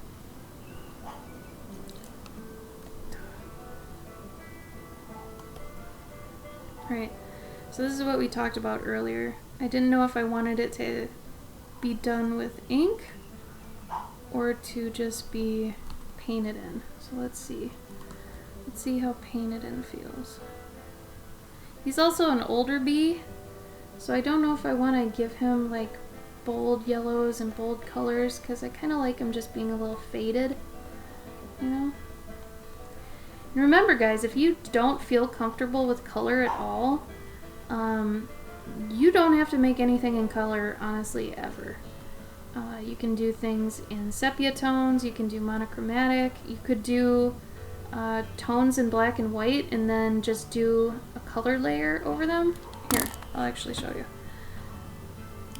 Because it's easier to show than to actually try to explain it. So let's say I wanted this to not have any color to it, right? So let's do this. Let's do this. Okay. So let's say this was my comic. My comic was entirely black and white, grayscale, right? What I could do if this was too bland and you wanted something more for it is you can just add color to it, and it could just be monochromatic. Monochromatic just means one color. So it's all, let's say, purple, but it's different shades or values of purple, right? So this is at least a little bit more interesting than just black and white, especially if you have a fun, cute story. Doing it in grayscale is just kind of like, you know, if I was gonna do this, let's say, in a color to reflect the story, it'd probably be a sepia, like this, if I were to do that. But I'm gonna try to at least do it in color. This wheat's still bothering me. Oh yeah?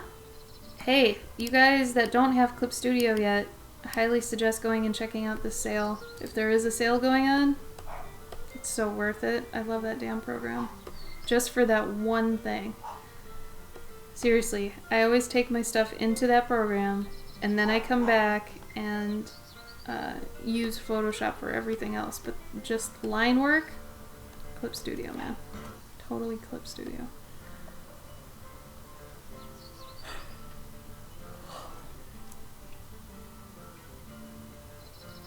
I kind of like that.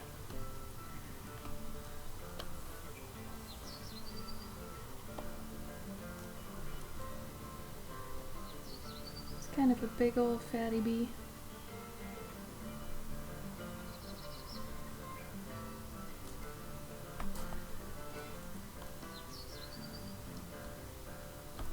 My God. Yeah. Maybe I'll just move it down. Yeah, it's not good.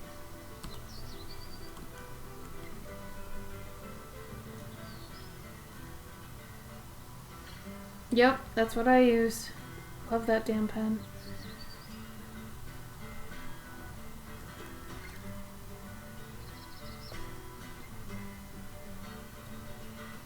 True that, Serenity. I think you're right. Hey, let me know as soon as you do get that package, though, because for real, I worry all the time about every package I send out. Especially if it's international.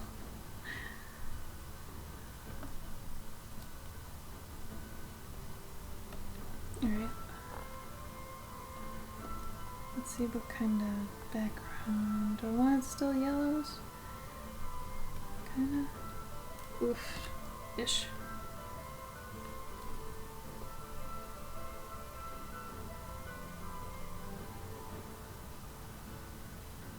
Oh man, I gotta do some balancing in this.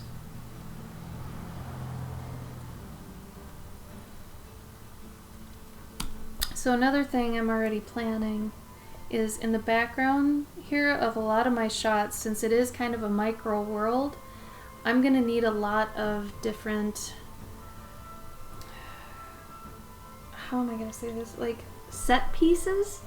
I guess things like if I took like these two, right, and this leaf, and I had them just separated completely as the line work, and I had them in a file, I could use that almost like a stamp, and anytime I need to fill more of an area, you know, because like look at it this way. If this were here, get rid of that for now. So obviously this is kind of boring, right? If there's just a couple wheat stalks here and nothing in the background, how often does that happen, right? It doesn't. So I need extra pieces, ideally not the ones in the same shot like I'm doing now, but to fill the background, right? And just to know what's background and what's not.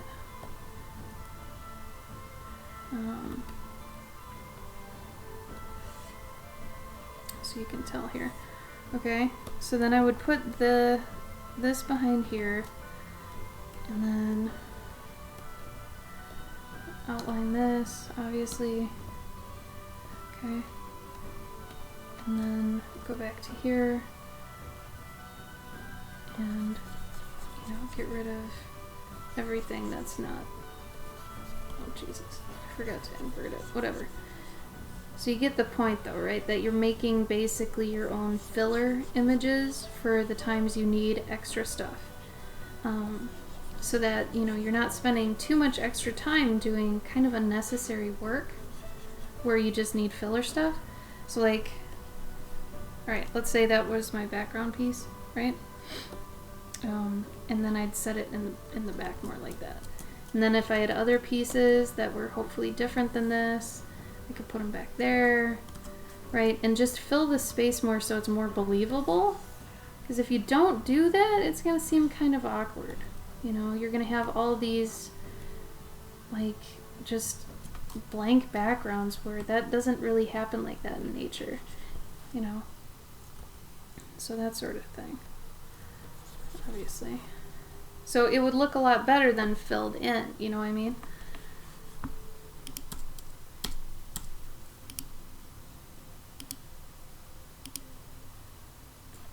And then another thing you can do is if it's speaking too loudly at any point, you can always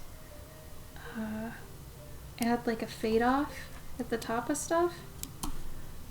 Kind of mess with that. So you can bring focus to other areas in your piece by changing lighting too, right? So you're not really looking up here anymore. If I take this away, it really draws your eye back up, right? But if you do that, it also makes it feel hotter, because in this one they're sweating, they're like, oh my god, this is horrible. So if I want it to be hotter, you know, I can make it that hot by adding that. Let's see, maybe if it is hotter.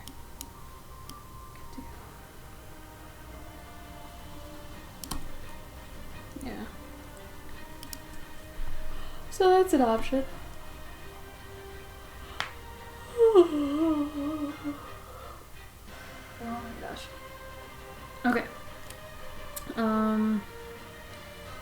I'm not too keen, honestly, on the bees' colors right now. Still contemplating. Something else that Gabe taught me is if you want to check why some things are blending together, like if your whole piece is just having a problem with differentiating values, do a grayscale pass on it and then see if your values are being pushed enough or not. Because like right here, like his band might be a little too close. I mean for sure that his skin or his fur is close to these wheat stalks. So I might need to change that even more. I think the wheat stalks though are gonna get pushed back. So like eventually they'll probably be that light and then the bee will be darker is what I'm thinking. But you see what I mean by like pushing things back and bringing things forward because of that? You know what, let's actually try that. So if I lighten the yellow to be kind of where I want it to, and then the bee himself we make a little bit darker. This might screw up the colors, but at least, see, now they're kind of on their own plane, and then once I actually put in like their shadows, like if you put in a shadow, where's the shadow? Oh.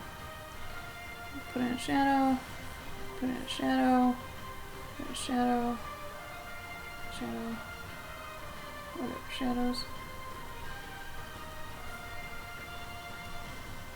You know, and you can even separate this further if you want. Whatever. So that you have more of a plane of existence here. This is just really quick and dirty.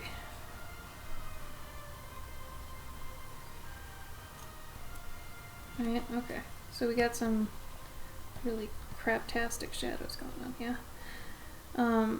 But you can tell what things are a lot better than what they were, you know? So now if I get rid of it, you know, the bee is a lot darker. So I might want to spruce him up a bit. Either by this or...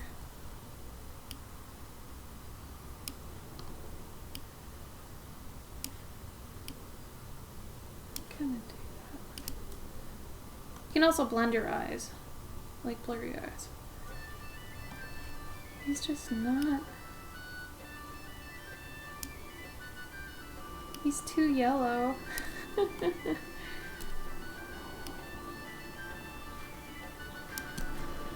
Well, until I figure out the rest, we can kind of mess with this a bit.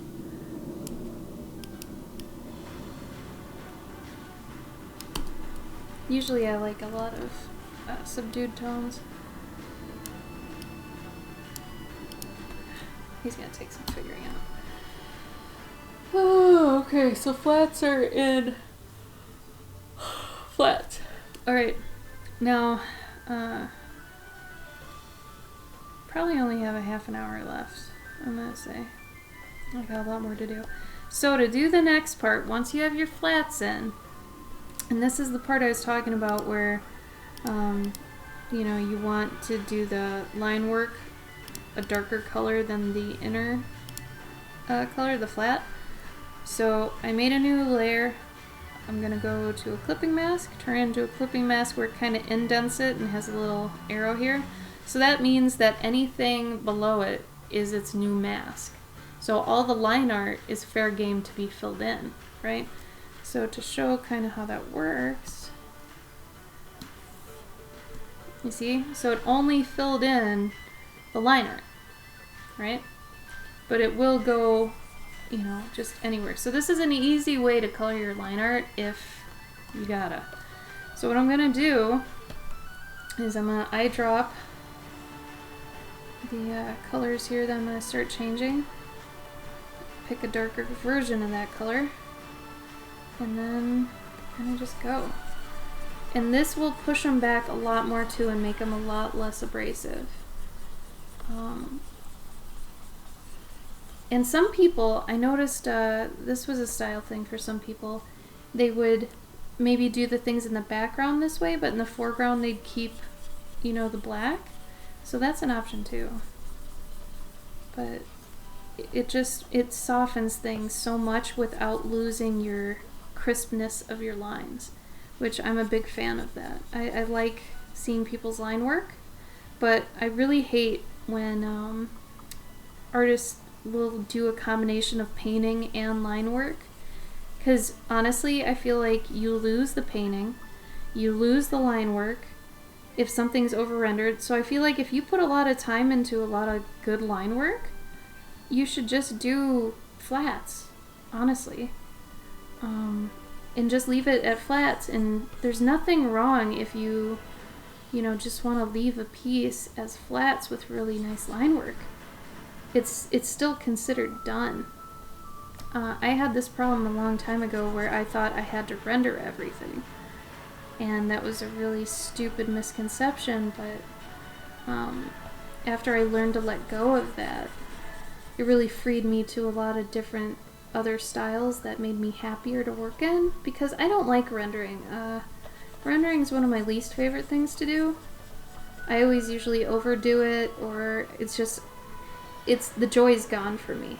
Because for me, the joy is in the original sketch and doing the line work, and once I've gotten that far, I'm usually pretty pleased, but I usually dread doing rendering just because it's not fun for me, and why would you do it if it's not fun? It's one of those things, like, you don't want to get hired for doing a part of a project you don't like to do. So like if I rendered a bunch of stuff, and let's say I got somebody asking me for a project, it's like, well, I can do it, but I don't want to do it. That's why you should never put things in your portfolio that you don't want to actually work on. Does that make sense? So like right out of college, everybody that I knew put everything they did in college into their portfolio. You're actually not supposed to do that, because think about it. Think if you took 3D classes and you finished the assignments and you put them in your demo reel, but do you really want to do them? Like if somebody came up to you and said, oh, you do 3D work? Oh, can I hire you for that? And you're sitting here like, I don't really enjoy it though. Don't be that guy. You don't want to do it. Don't show people you can do it. Just because you can do it doesn't mean you want to do it, I think that's a main problem with the newbies and their portfolio, is they'll just put in everything they can do just to kind of be, they're proud of it and they think that's what you're supposed to do. That's not what you're supposed to do. Put in the things you just want to do, Yeah, to a certain point. It also, I guess, depends on the medium, right, Serenity? Like, if I was working with a medium I really liked, then yeah, I'd probably be okay doing it for a little bit. Like marker, okay, yeah, I do like to do my marker rendering. But if it's like pencil, I don't really care about that. To me, pencil isn't a finalized medium. I know lately it's become one, and a lot of people do it, and I think that's great. And the people I know that do it are usually really good at it, but I don't think it's very fun.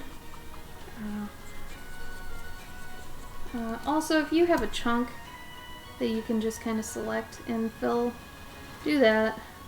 This is one of those things where it's like I wasn't thinking.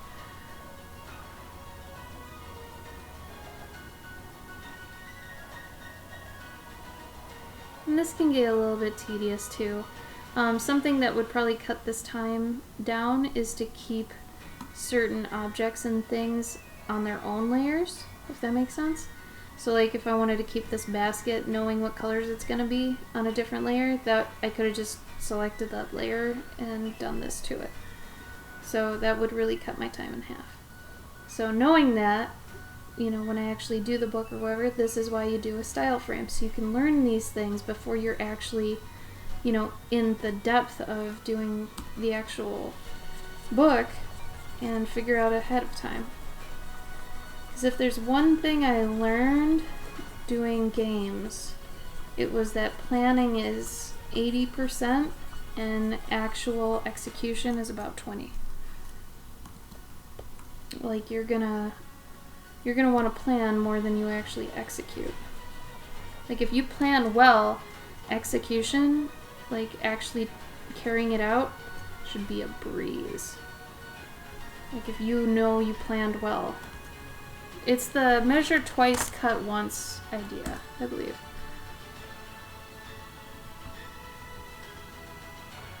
That's what you like the most.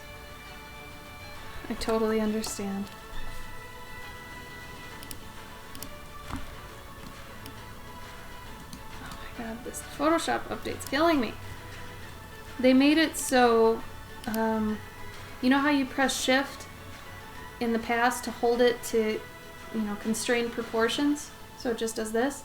They flipped it now, so it just does it automatically, and if you press shift, then you can kind of change the proportions.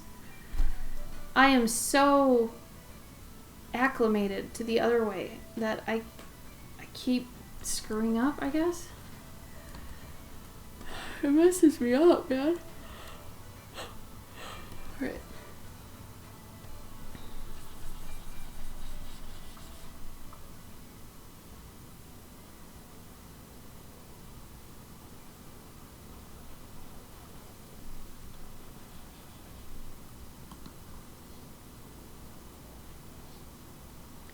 Oh my god, so Gabe and I are attempting to get another dog. We're in the adoption portion of it, and it is so incredibly stressful, and the people I've been talking to lately at this one rescue are so unprofessional. I am having the worst goddamn time, and it's just fucking awful. So last night I went to bed ridiculously angry, and I woke up this morning ridiculously angry, and it's such a terrible feeling, but it's like I can't. I'm sure some of you have felt like when you have ridiculous anxiety and you can't fall asleep, right? It's similar to that. It's like I was just so mad at this one woman for being absolutely AKA and just indignant and mean. She's just awful. And it's like, you work at a rescue.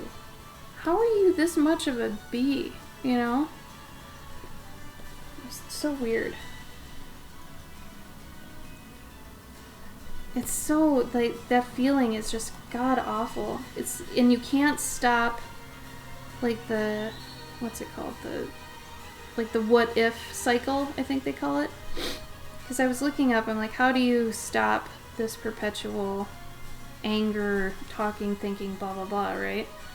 And it's like, all the things they were telling me were basically things you had to do in advance before you got angry. It's like, man, I don't have anger issues, but there are certain things, inconsiderate people is one of my biggest ones. And this lady was at a 98 on my, up to 100% terrible inconsideration meter. And I didn't know how to handle it. Because it's I had written her as many emails back as possible before diving into crazy territory. Because I didn't want them to think I was crazy, but I wanted them to know this lady screwed up. Right? But there's only a couple people working at this place. So it's not like I can talk to, someone else completely. And then I was thinking, how many people has this lady pissed off to where these animals probably aren't getting homes because this lady's a dick, that bothered me, thinking that they might not get homes because she's doing her job extremely poorly. Sorry, I have to vent about this. This is pissing me off. So I didn't get much sleep because I was so mad, and it was one of those things you kept thinking well, if I could write her again, I would say this thing. And, once I talked to their director, because the director said, oh, I'll contact you. I'm like, yeah, you better. I'm going to tell you something. So like I'd be thinking about that before bed, and oh man, just so many things. And I don't usually think about that stuff anymore. Like, I'm a little bit older, so I don't care about a lot of things. I care about what I need to care about, and that's it. And it's a lot nicer than worrying about stuff like when you were a teenager and you'd worry too much about certain things. It's a lot better. But, oh, I want to throw her out a window. Anyway. How are you guys doing? Alright, so we're over to him now. So let's darken this gray. So he might get to almost being lined with black in certain areas. Like here.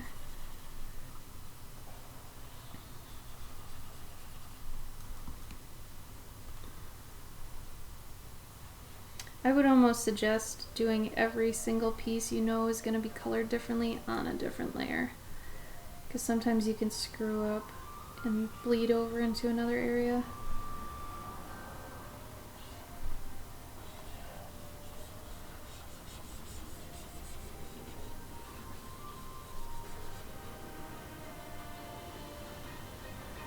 Oh yeah, Mayfox, you probably know exactly what I'm talking about then. Doesn't it drive you crazy? Yes! Oh my god, I want to... Yes, can I call this lady that too? Seriously, I want to. I've set it off screen enough already. Like, she is. And it's crazy because it's like, you're supposed to be sweet. You're supposed to be good, and you are not. Like, I don't understand that.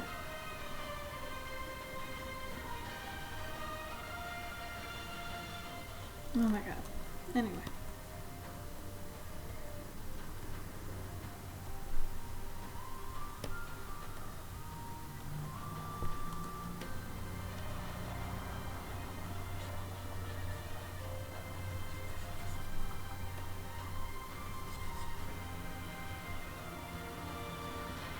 Oh, that sucks, Mayfox.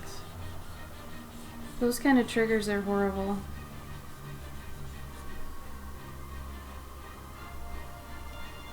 Like, I don't even know... I mean, I'm not very familiar with therapy or anything, but I'm really curious as to how they deprogram you to have a trigger. I should probably look into that, actually.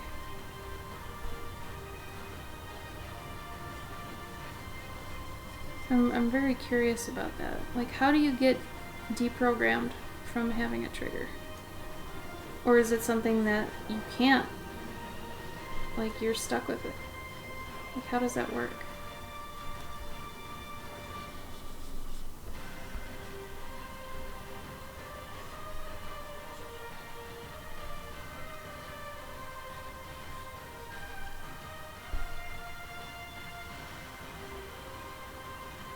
Oh, yeah, gaslighting is like one of the worst forms of abuse. Absolutely.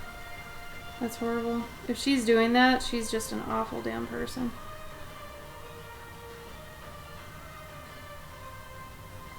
Does she do that to the kids? Or to your man? Who does she do that to? Because if it's the kids, that is next level fucked. Like, seriously.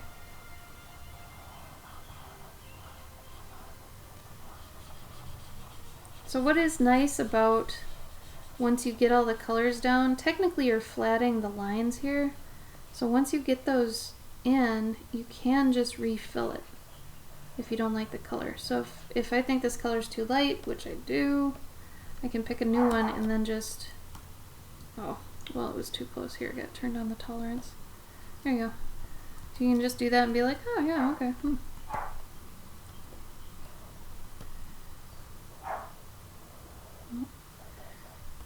Bruni and Gabe.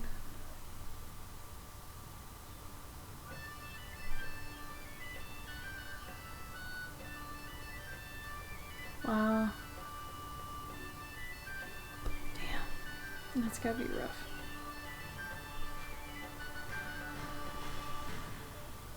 You mean succeed at avoiding the triggers? Like, is that how you deprogram? You reward the times you do well? I thought the thing with triggers was, though, that you couldn't avoid them.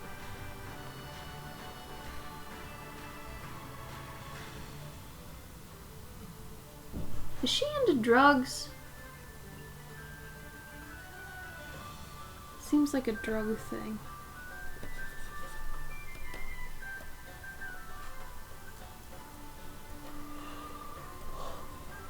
Gosh.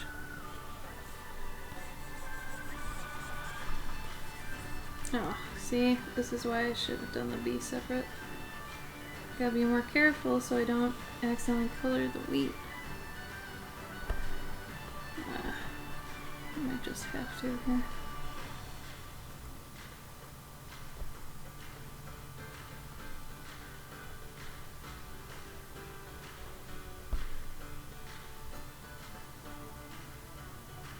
She's into drugs. I was gonna say, that sounds like druggy behavior. The whole promises thing. I know that all too well. How does she even have any custody of them if she does drugs? Isn't that like a thing they try to avoid? Alright.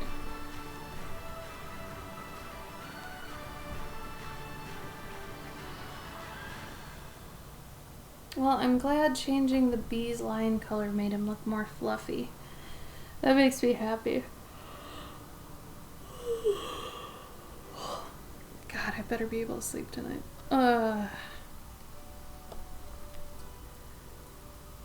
She doesn't get arrested? Oh, God. You should set her up. I mean, if she... I guess she'll eventually screw up, though. Actually. So it doesn't sound like she's the sharpest knife in the drawer.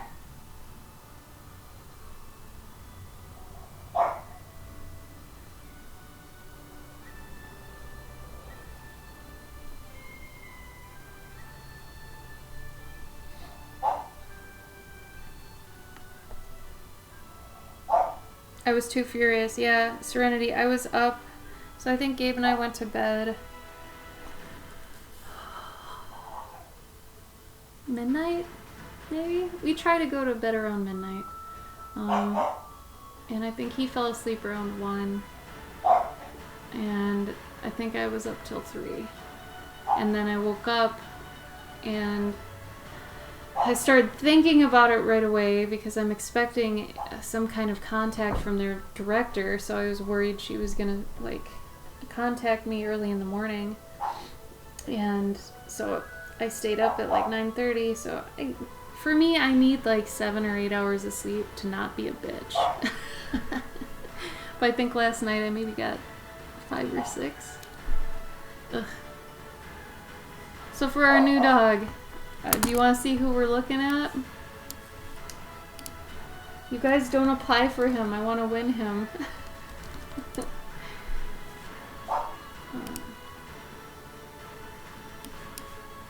So, this is really cute, and I actually never knew this until now, but Gabe has always wanted a Pomeranian.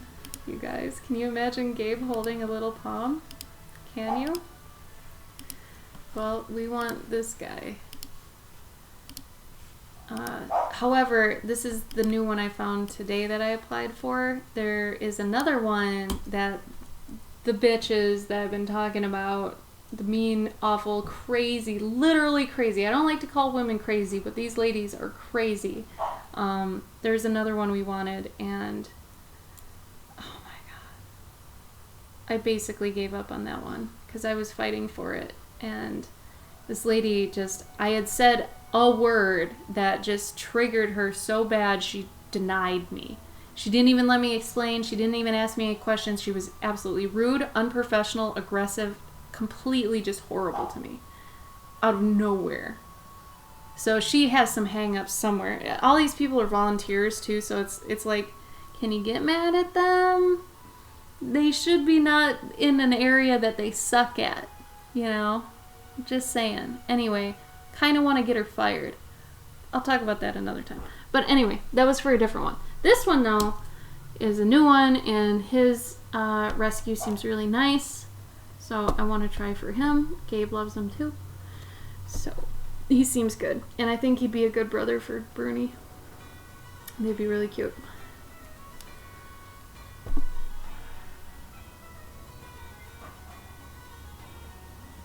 Oh, you can't have a dog in that apartment? That sucks. We were in that situation. That's why we had to move a bunch. You heard about that. You know, Mayfox, you know. I know how your situation is. You know how my situation was. We can relate. Okay.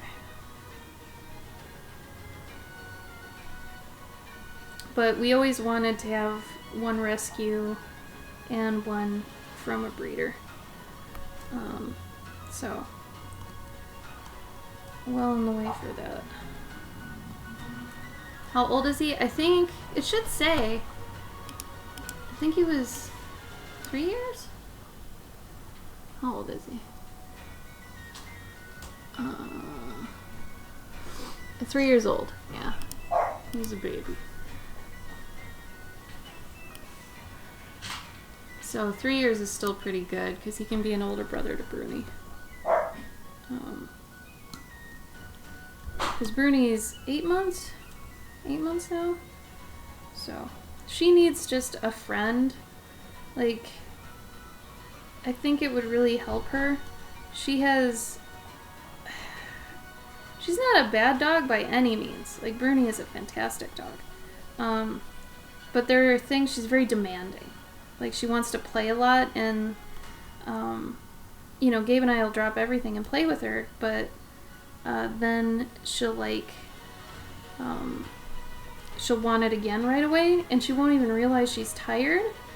So I kind of feel like if she had a playmate, that she'd be a little bit better about that.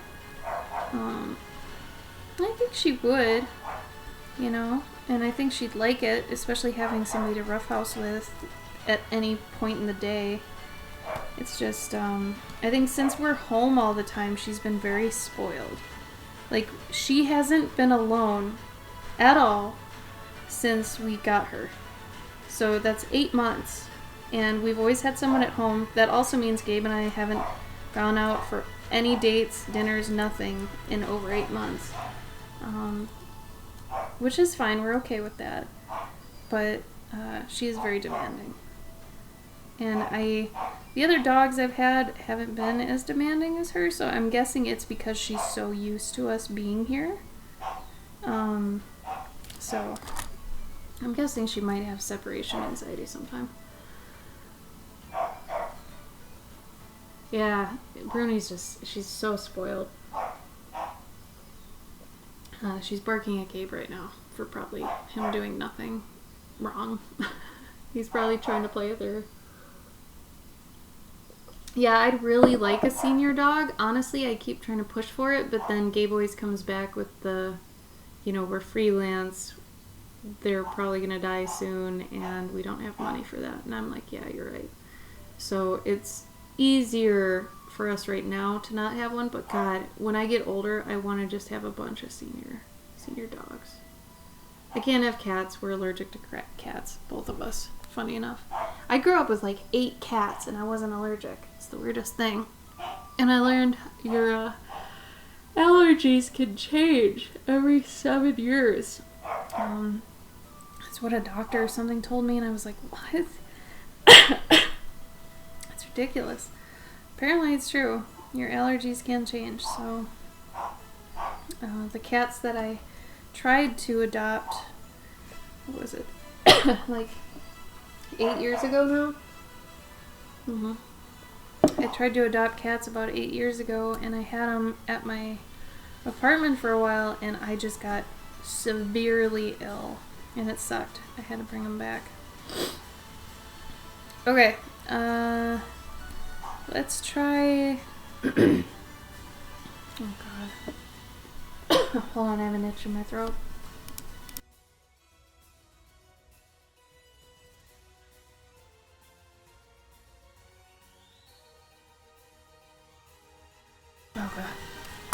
Okay. What was I talking about? Oh yeah, let's try some cell shading real quick. I know it's 6:50, but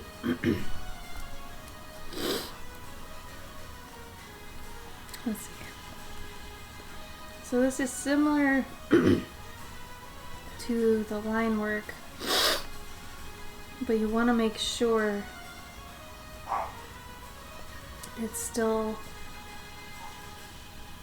lighter than the line work.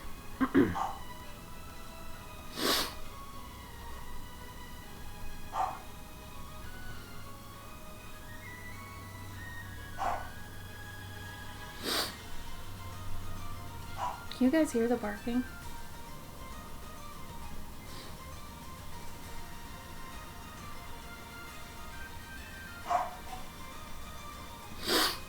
Yes? Damn.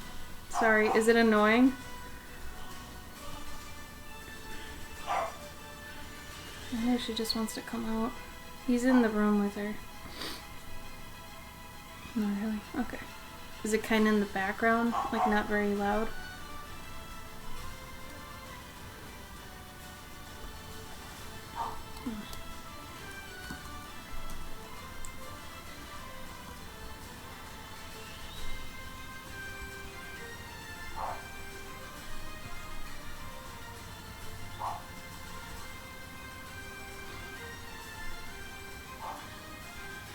Which of that I like. Do I like him having kind of sunken eyes? Or do I like him kind of having...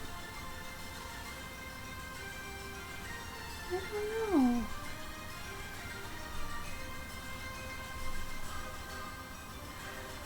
What do you guys think? Like this? 1? Or 2? Where his eyelid comes out.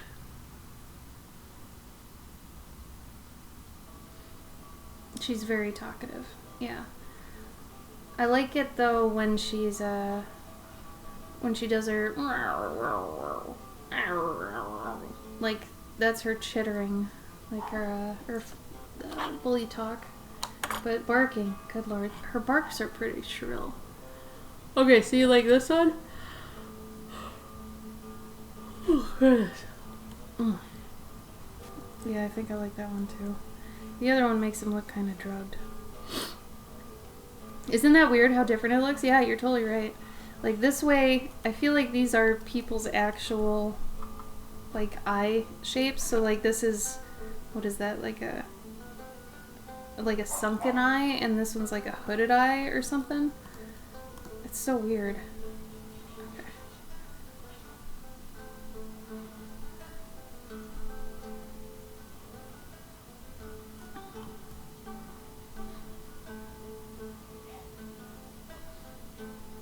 Yeah, I'm okay with that. If it looks a little older or more tired, maybe.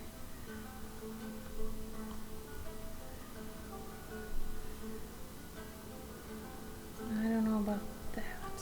I don't know if I like showing his antenna shadow.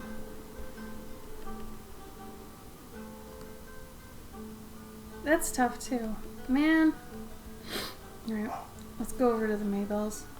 I might not have been mentally prepped to think about this today. Like I said, I am still so mad at this woman. That it's like, I don't think I'm prepared to think about anything else yet until I've talked to their director. I just can't believe it.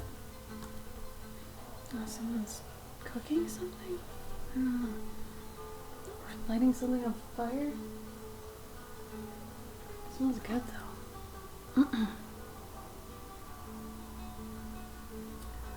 The weather's actually not good here right now. It's cloudy and it's about to rain. It is cooler out, but I don't know. It's just, I think, Serenity, it's summer. Because we always do really poorly in the summer on Twitch, like, because no one's ever here. You know, so like when it comes to donations and tips and stuff, nothing. Nothing. That's why we usually cut back our hours in summer too. I don't know. I don't know what it is. It's probably just people like going out. I don't know. But yeah, I don't think it's a national holiday. I mean, it's summer solstice, so maybe that has something to do with it. Maybe there are people out boating. I don't know. I know in the town I'm in right now, there's like a little fair. Maybe there's a fair going on for a lot of people. But it really doesn't seem like that kind of weather for that right now.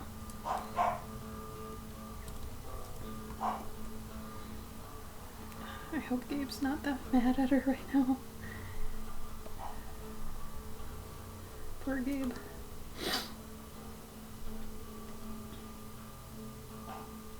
Yeah, typically. I don't know. It sucks. Like, I feel bad for Gabe too, because usually on his streams, like, no one's there anymore. You know what? Maybe she just wants to come out here.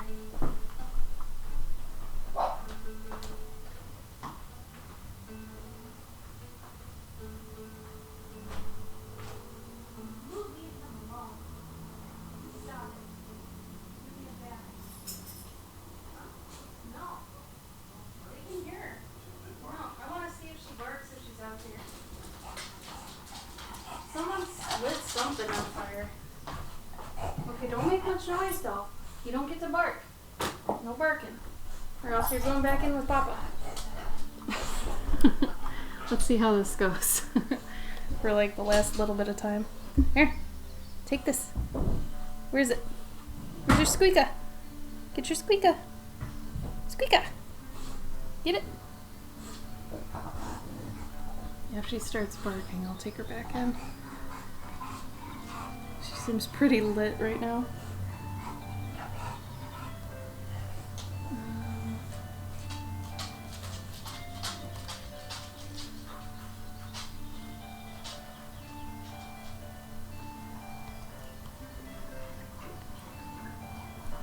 Yeah, I'm gonna have to change all of this. I don't like any of that.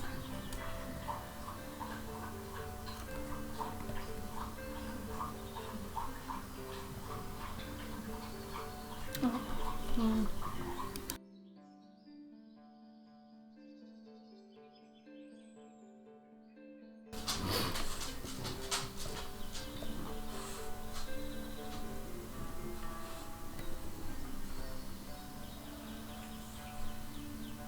oh my god, what layer am I on?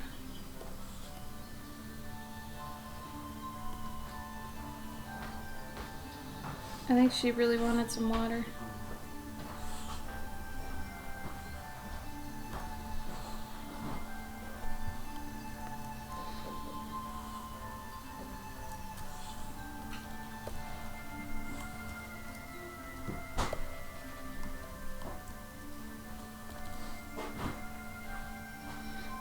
Gabe, it isn't a holiday, right?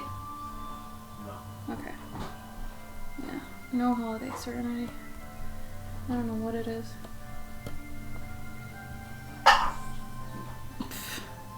You got an itch? Oh no.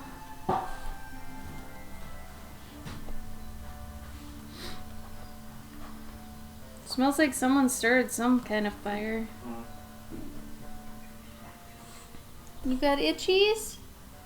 What are you eating? What is that? What is that? Ew! You shouldn't have that. It's dried grass. That's not good. That's icky.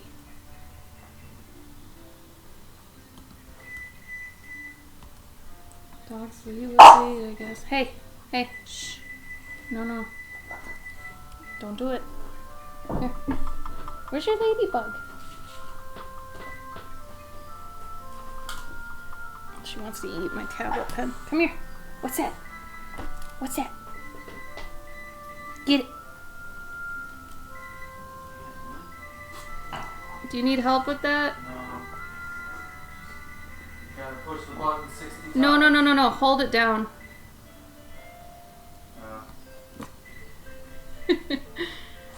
Gabe torturing the microwave. Basically, he's trying to preheat the oven, yet he's never done it here. So he doesn't know how. It's kind of funny, isn't it? Any minute now.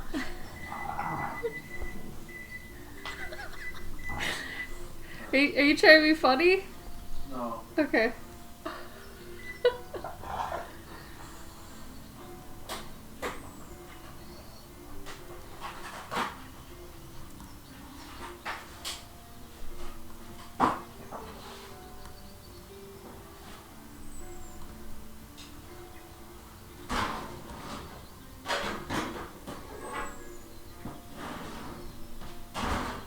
Oh, really, Serenity? Oh, it's crazy. Fries it, like, in a pan? Or in an air fryer? Does she have an air fryer?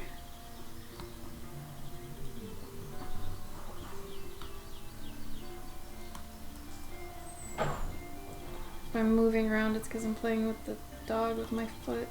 You put it on parchment, right? No. Did you read the box? Yeah, but I thought we used to put it on parchment. No, I think I put it straight. Oh no, we put it in a pan. Yeah. Oh, maybe we put it on parchment. I don't remember that though. Maybe it was foil. It might have been foil. Either way, don't forget to poke the holes in it. Oh, burns her food? Yeah. Yeah, that makes more sense. Hey! No.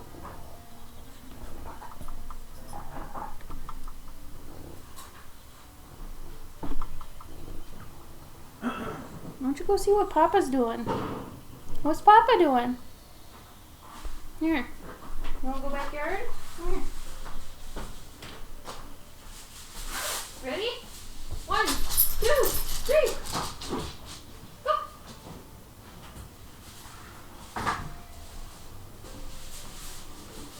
There's a stick? You want the stick?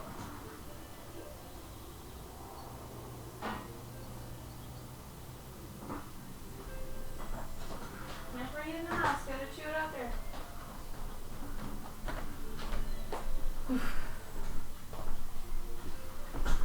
Okay. And there we go.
Also, whenever you figure out the swatches for your characters, make a swatch doc for them.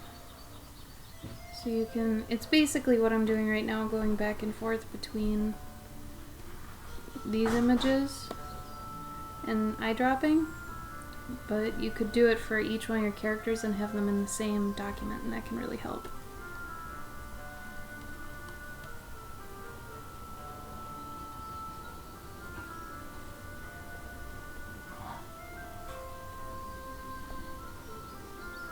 There we go. That's a bit better.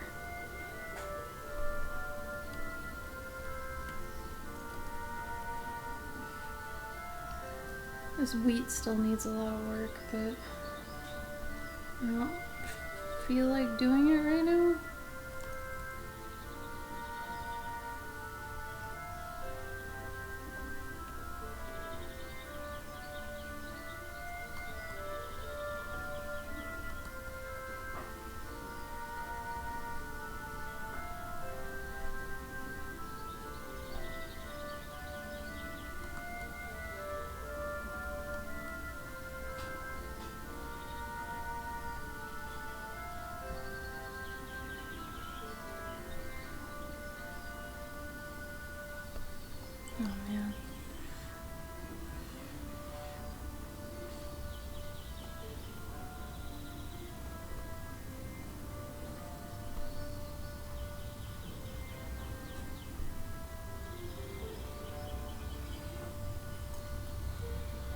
I'm just doing it in black right now so I can see where it is.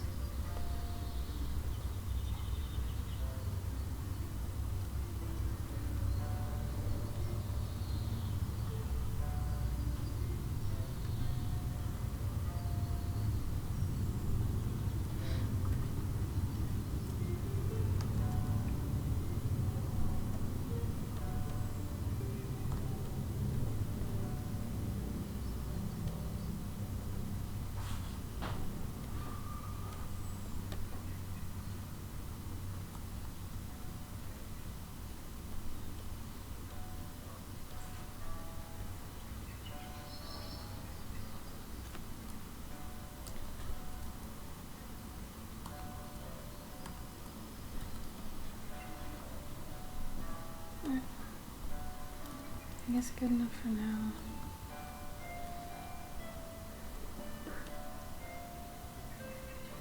So I'm kind of into this. I don't know. I might also just want to do the monochromatic way. I don't know.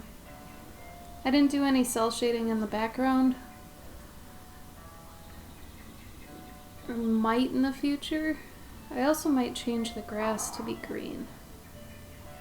But I feel like if it's in a hot, kind of arid area and there's some wheat, it'd be kind of warm. Dead grass, stuff like that. But we'll see. I think this was a good first test though. I have a lot to think about. Well, thanks, Serenity. It's a first stab. I think it would have went probably twice as fast if I didn't have to talk and, you know, blah, blah, blah, blah, blah, but, it's good to keep an open mind about what you want for it. Like, well, there's a lot I could do. Let's see how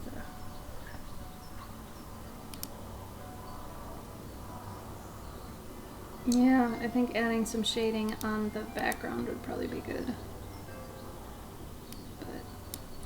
Also adding like a, what do you call it, a little pin light here, basically. Oh, damn you, Photoshop. Up there.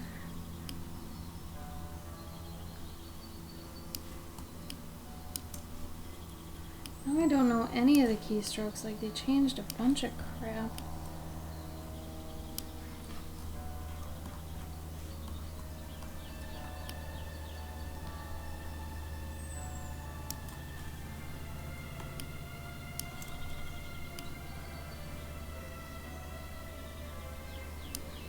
Small things to help define the area too can really help. Like even just doing this, it can help.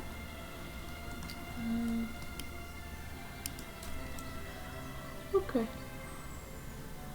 It's true, Serenity. It's so true. Alright guys, I'm gonna go. I just looked how much colors. That helps too, Serenity. Yeah, if you're using out of the tube, that's smart. It gets really complex when you have to mix your own colors, though. Let's see. Gabe will be on next week, Wednesday. I will be on Friday again. Is next week the end of June? Yeah. Is it really? Not exactly. Yeah, it technically is. Last week of June next week. So my Journey Juners, stay in there. You can do it. You're welcome, Serenity. I hope your stuff gets to you safe. Let me know if it does, okay?